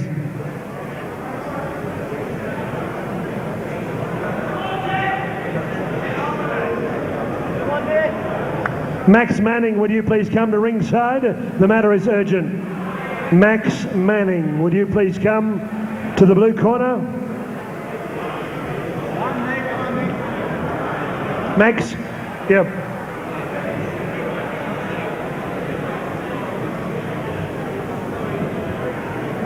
Right, Murray, it's important, that, particularly important in terms of a hospital situation. Okay, Damien, thank you. Ladies and gentlemen, Victorian Middleweight Championship, introducing first the challenger, occupying the red corner with Bryce Echuka Birtwistle in the corner with former two-times world champ Diamond Dale Westerman. Originally from Dunedin in New Zealand, now based in Narre Warren, Victoria. 5 professional fights. He's met some of the big guns in 2002, including Sam Soliman and Sakio Bika. 5 fights, 1 win, 1 draw, 3 losses. Tonight he tips the scales at 71.75 kilograms, wearing gold trunks with red brute force. Would you welcome the challenger, originally from New Zealand, as I say, Iron Mike Cope. Iron Mike Cope, occupying the red corner. And across the ring with the judges on a 10-point must system. He comes from Launching Place, a beautiful part of Victoria. He's part of Fighters Factory, a distinguished kickboxer, Ladies and gentlemen, last year in July on the Mundine Hospital, inside one round, he captured the Victorian Middleweight Championship. He blew away David Dake. Ladies and gentlemen, 7 fights, 3 wins, 4 losses, including a win over former national boxing and kickboxing champion Steve Dewey. Right on the button, 72 kilograms, wearing black trunks. He's always smiling because thunder and lightning, Nick Lightning Lund. 10 rounds of boxing. Malcolm Boulder to give referees instructions.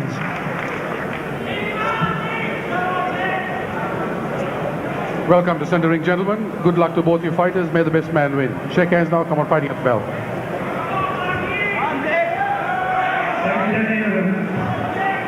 Here we go, it's our main event of the evening. Well, here we go. This is the main event, the Victorian middleweight title fight, round 1. And in the yellow pants from the red corner, we've got the challenger, Iron Mike Cope. And he's up against the champion, Nick Lund, from the blue corner from the Fighters Factory. And this is a tailor-made fight for guys who like to fight. It certainly is. Both boys pretty even reputation-wise.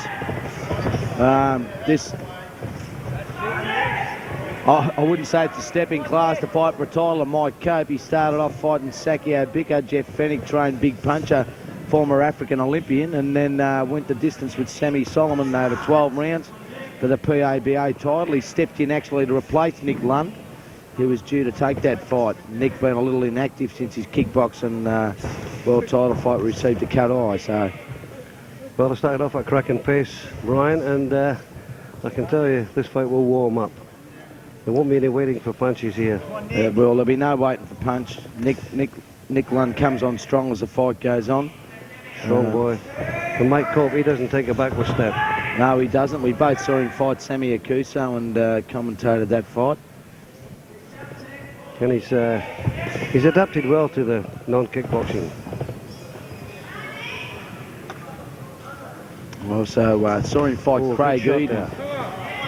Good punches there from Iron Mike Cope early on in the fight. Nice punches, that's it. Nick Lund is a slow starter, isn't he? He is a slow starter. I like to see Nick keep his chin down a bit. Nick Lund, the champion in the black trunks from the Fighters Factory. Nice uppercut from Nick Lund. Got Mike Cope right in the end of the nose. It's going to be a hard fight to score because both guys like to throw as many punches. Yeah, Nick surprises people. They don't realise he's actually a power puncher. He doesn't look like it, but surely Ian McLeod found that out, as did David Dakey. And there could be a chance here if he wins this one. He got another crack at Ian McLeod's Australian middleweight title. Well, he deserved that shot just on the last fight, really. I thought, Shocker. He did too. Mike Cope opening up at a cracking pace too. Can you imagine this in 2 or 3 rounds time? This is going to be one war. Yeah. Good shot there from Lund. Come back by Cope. It was 1 for 1. Body shot right hand from Cope, yep.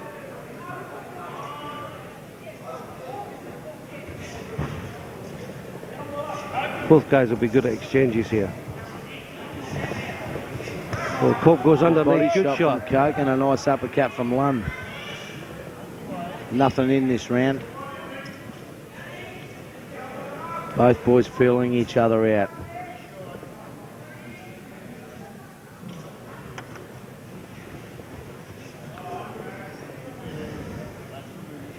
Mike Cope out of the bright first. Good shot. Whistle stadium. Good left rip there to finish the round for Iron Mike Cope, the challenger in the yellow pants from the red corner. And Nick Lund goes back to the blue corner where I'm sure Murray Thompson will be saying, just take your time. There's plenty of time to go. It's 10-3s. It's a long fight. And you've got to hold on to your belt. Don't make any silly mistakes. He's a challenger. He's coming to take it. But Iron Mike Cope, I mean, I was quite surprised when he fought Sam Solomon. I was quite surprised because I think he took Sam Solomon by surprise and thumped him a bit. He did. I didn't see that fight, but on reports I heard about it, I knew he put up a good fight.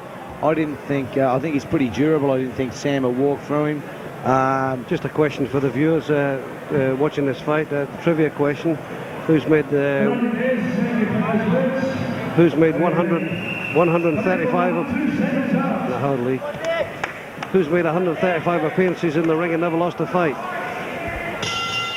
Peter Manianis. As we go on to the next round, round 2. That's it, Peter Manianis, our resident promoter. Victoria middleweight title fight, round 2. From Moorabbin Town Hall. Or Malvern Town Hall, I should say. He's never out the ring. Good left underneath there from Mike Cope. No, he's got the Tarak bug, I think. Just got to grab that microphone. Good shot underneath from Mike Cope. Geez, these guys are tailor-made, isn't it? I mean, it's a good match. Yeah, it's a good match-up. Credit to Murray Thompson from the Fighters Factory. Never a bad show. This is not the Telstra Dome. Real fighters, real prices, real people. That right hand from Nick Lund.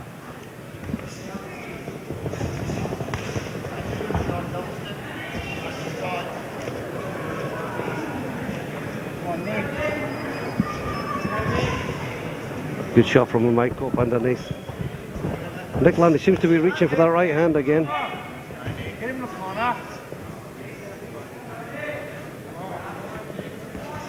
And Brian Butler, co-commentator at the ringside, had that a draw the last round. Good big swings there. 9 each in the last round. And this is going to be the tail of the tape all the way through this 10 3-minute round fight. Good left hook from Nick Lund. So Got through there. Both boys very even at this stage. Oh, harder to separate than Michael Jackson. That's it. I'd like to see Nick Lund bang that right hand a bit earlier. Slapping right hand from Danny War one himself. And here we go. There we go. The bombs are starting to come from both boys here. Missing with that body shot, Mike Cope, going around the back of the kidneys. Nice little rip there. No power in it yet. It's amazing this fight. One guy's going to open up and the other one's going to reply. A nightmare for the judges, but I'm sure they'll come through. Mike Cope a little bit low there in the yellow pants. Challenger. I'd like to see I'd see boys working underneath a little bit. Well, they're working well. Referee Malcolm Bourne, he's not having much to do. He doesn't have to come in. The boys are working out themselves. Nick Lund has improved out of sight his defence. But so has Mike Cope. I mean, everything. Yep, Mike Cope has. You know, both boys are short learning time. Both thrown in at the deep end against good opponents. Yeah. And they've picked up, you know, and you can see the improvement in every fight. Good shot over the top by Mike Cope on the jaw of Lund.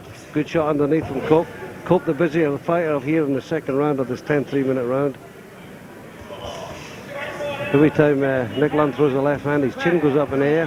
Mike Cope will pick that. Shot underneath. Oh. Body shot from Cope. Keep him up, says referee Malcolm Bourne. That was a good round there from Mike Cope. I actually would have given Mike Cope the points there.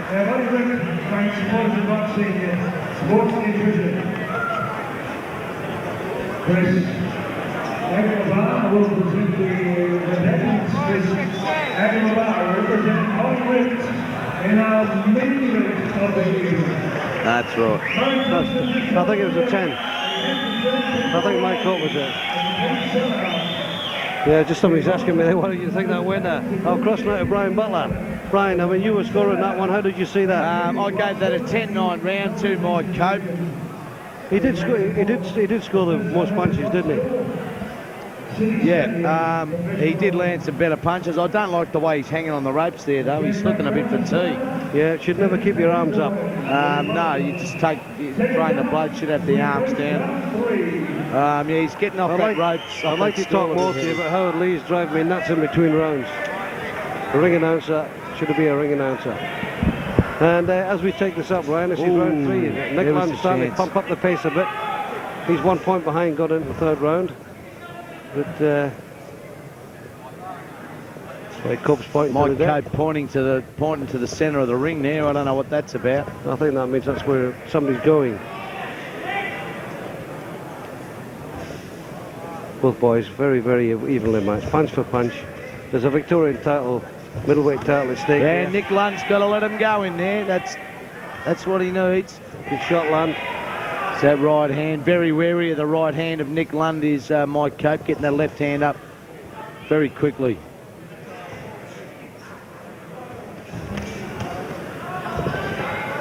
Good punches by Nick Lund inside. Better round for Nick Lund. And the black trunks from... He's got to start getting the ball rolling.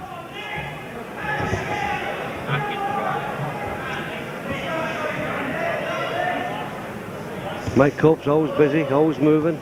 Throws a left hook there, catches Lund on top of the head. Lund comes back with a good straight left. This is a better round for Nick Lund, but he's always been a slow starter in the fights I've seen him. Lazy right hand over the top there from Lund. Good shot there from Cope. Got to come around with that right hook, does Nick Lund inside. Same leaning his head in there.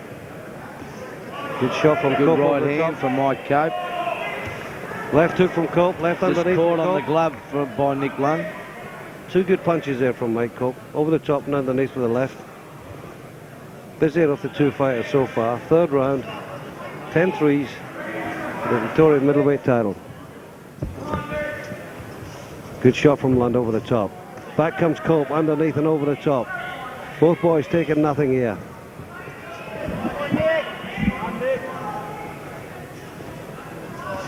Good shot Bryce there. Burt whistle. His boy must be 6 rounds up by now, I'd say.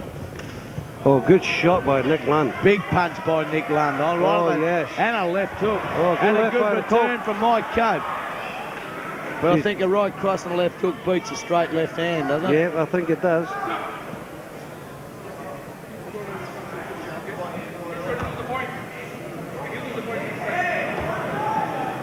Bakabuna goes to the corner. He's looking for silence.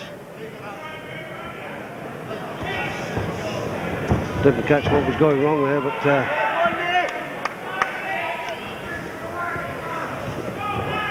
Bakabuna not one to be messed with.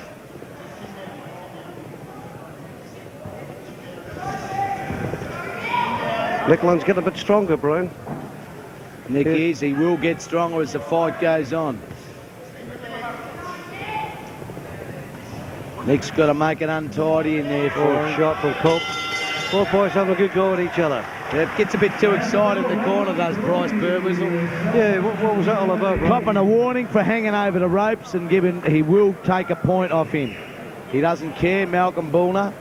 And that's the worst thing he can do is argue back his bright burst whistle. Is it Bryce? Yeah. I give that round to Nick Lund. I thought Nick landed the bigger punches in that round. Well, how do you see it after 3 rounds, Brian? It's early stages of this 10-3s. Well, after 3 rounds, I've got them all tied up. I've got the first round even, second round for Mike Cope, and that round I give to Nick Lund. And Nick Lund does starting to get a bit stronger, so... He does. Nick does come on. As we saw with Australian champion Ian McLeod surviving really for the last 4 rounds of that Australian title fight. Yeah, he always looks like he's tired, it's Nick Lund, but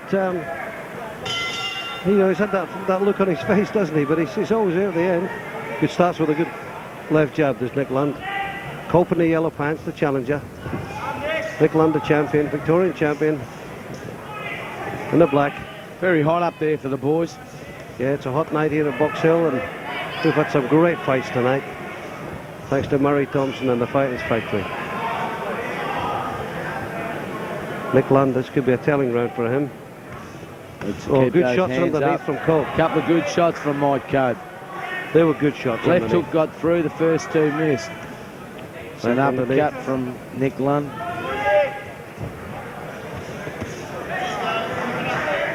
Very reminiscent, Mike. Starting to look a little bit disorientated is Nick Lund.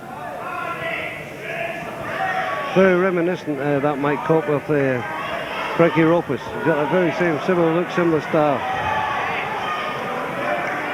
Nick Lund starting to warm up here in the 4th. Good shot from Lund. Got to keep his hands up, does Nick Lund. Mike Cope taking the points in this round. There's a clubbing right hand from Nick Lund. Really needs to bring that left uppercut up the middle. Good Nick shot, Lund, like a lot of the kickbox. Good shots. And there's left a and right. hook. Left and Good right shot from both Cope. boys. Good shot from Lund. Great left hand there. Jabbed the head of Cope back.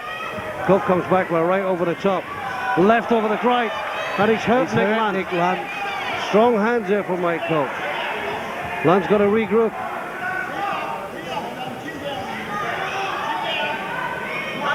Lund's looking a bit tired.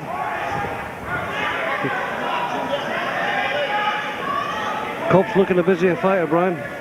Yeah, well, he's just been 12 rounds with Sam Solomon. Yeah.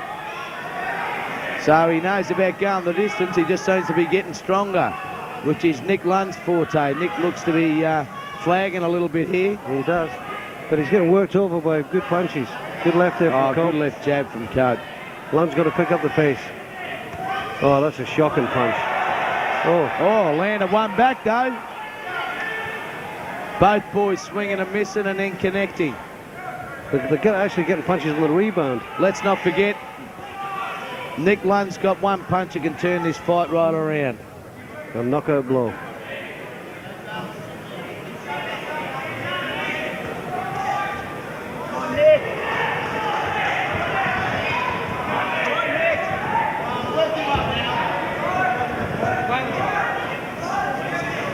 Lund's want to keep his hands up here, Brian. He's a little bit careless.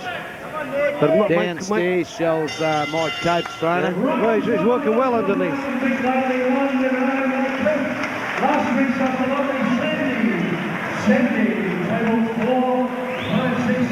Brian, we've finished the fourth round there. Is that a cut under Nick Lund's eye, is it?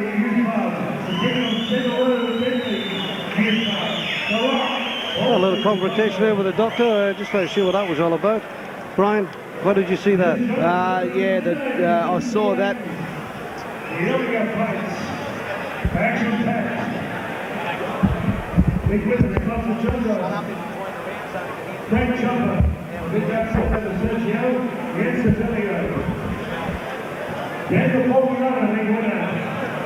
Yes, and Mike Cope, he's working well into the body, isn't he?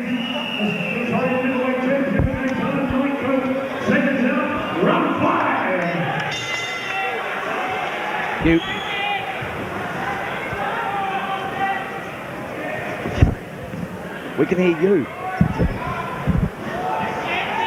Good shots here from Mike Cope over the top. He's been told to go for it by Bryce Birdwhistle. I hope he finds the nailer because he's going to expend a lot of energy trying if he doesn't. So is he going to go for it? Well, I'd tell him to if I was in his corner. Nick Lund did look like in a bit of trouble in that last round, which I gave, by the way, my unofficial scorecard, a 10-9 round at Mike Cope. Yeah, he's been the busier fighter. He deserves to be in front. Nice right hand from Mike Cope. Looking a bit like he did in the fight against Max Maraconti is Nick Lund, in which he lost that fight. He's a bit static compared to Mike Cope. Yep.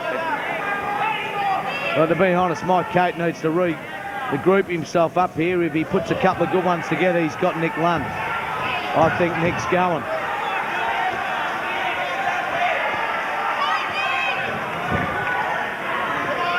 Well, he won't go down easy, surely. Mike Cope might get a rating here out of this fight. Nick Lund is now rated number 3 in Australia. It's a great couple of punches by Mike Cope. He's certainly piling on the pressure. Picking his shots well. Oh, beautiful body shots from Mike Cope. Nick Lund's got to tuck his chin in there. He's got to throw a punch.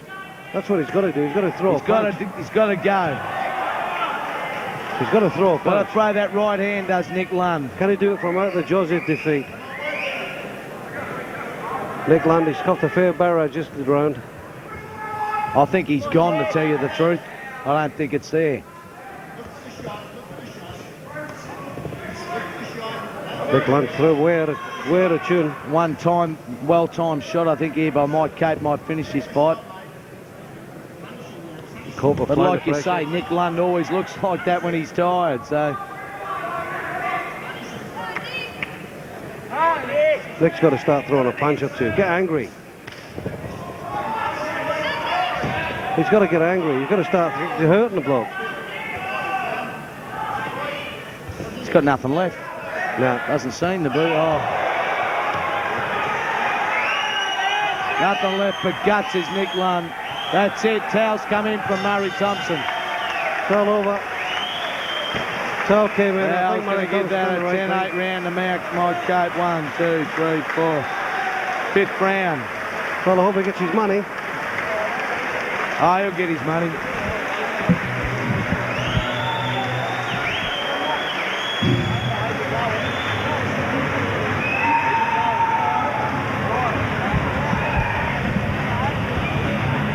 Well, Brian, he was always going to win that one, and a good step up in the ratings there for Iron Mike Cope. He come in as a challenger. He knew there was a belt at stake here. Come across for the belt, and he was stuck right into Nick Lund. And as you can see, that Nick Lund had nothing left after that 5th round. Not a thing left. And as I said before, Brian, it was always going to be on the cards. Mike Cope just wore him down. And Nick Lund, it looked like there was something wrong there. I mean, he didn't fight his normal fight, did he? No, I think Nick was hurt with a punch in the 3rd round there. He got a lot of guts. And look, one lovely fella as we see him walking across here to congratulate Mike Cope. Look, take nothing away from Mike Cope. He fights and loses. He's fought the best in Australia, as Nick has in his weight division. And look, good to see the guy have a win. We must be his luck charms. Yeah, but he's improved, Mike Cope. I mean, he has. I mean, every fight I see him, it's a credit to his trainer. He's improved himself all the time. And Bryce Burt was, I mean, he must be happy with what he's done here. We'll just wait for the ring announcer to make it official, make the presentations, and we'll sign off, Brian. But it's been a great night of boxing at Box Hill Town Hall. And I hope we can have another big show like this. We're just waiting on the judges coming across.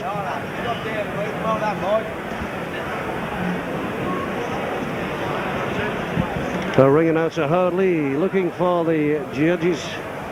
And now we'll make it official. Okay, we've come to a conclusion of a great show. How about a big round of applause for Murray Thompson? What a spectacular show. His first ever at Box Hill. Thank you for your great support. And we go to the official. Thank you, Damien. Ladies and gentlemen, timekeeper Damien Membry, acting on the advice from ringside position, Dr. John Jury. Simultaneously, Murray Thompson called it quits. The winner, 2 minutes 32 seconds in round 5, and the brand new Victorian middleweight champion, Iron Mike Cope. Well, Brian, it was a good fight, wasn't it? Nick Lund still smiling. What a great sportsman he is. Great Fix fighter. the championship belt.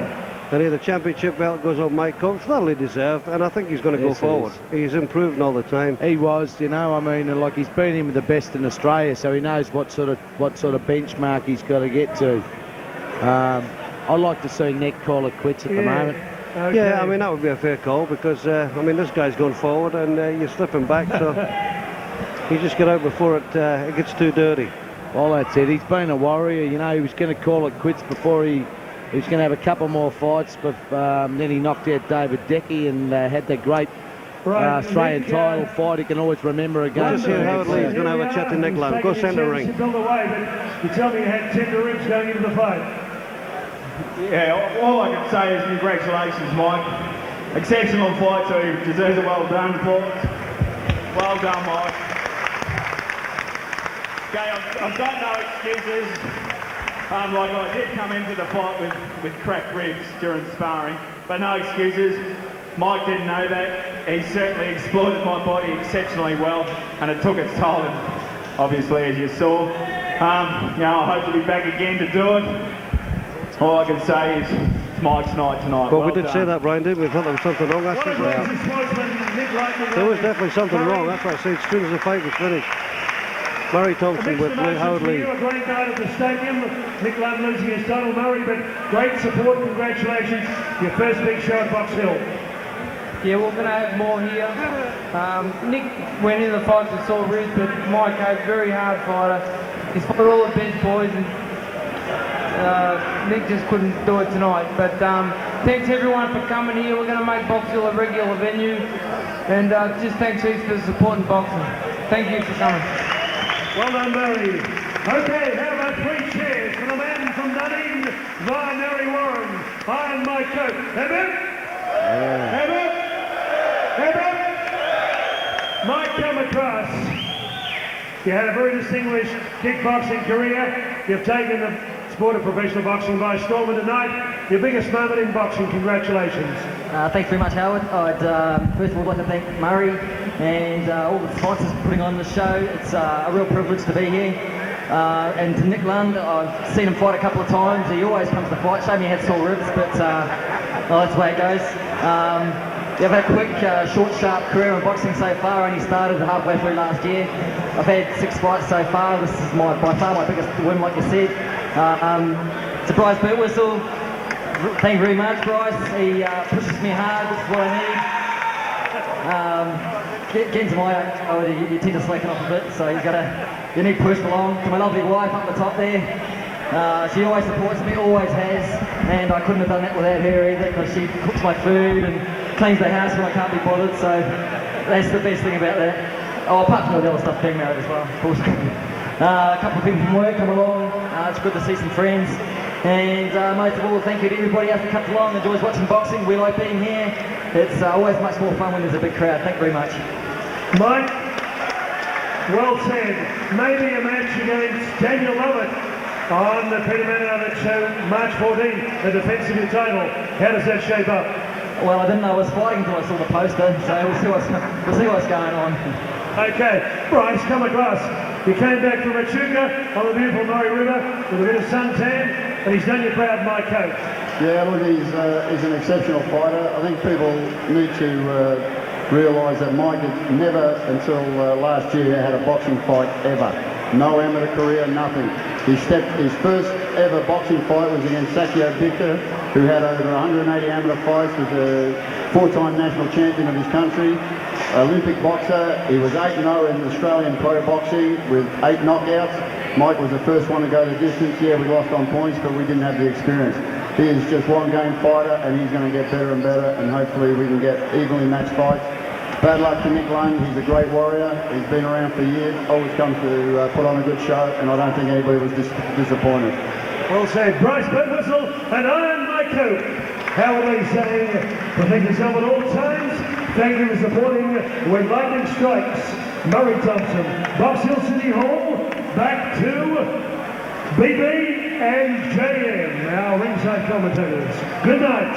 Well, Brian. Thank you, Howard. Been a great night, Brian. Great night of boxing. Like you said, that Murray Thompson puts on great fights. If you're not watching it tonight anywhere, try and get along with Box Hill, our next promotion, the Fighters Factory promotion. Great fights. Brian, thanks for commentating tonight along with me. And my pleasure, Shocker, as always.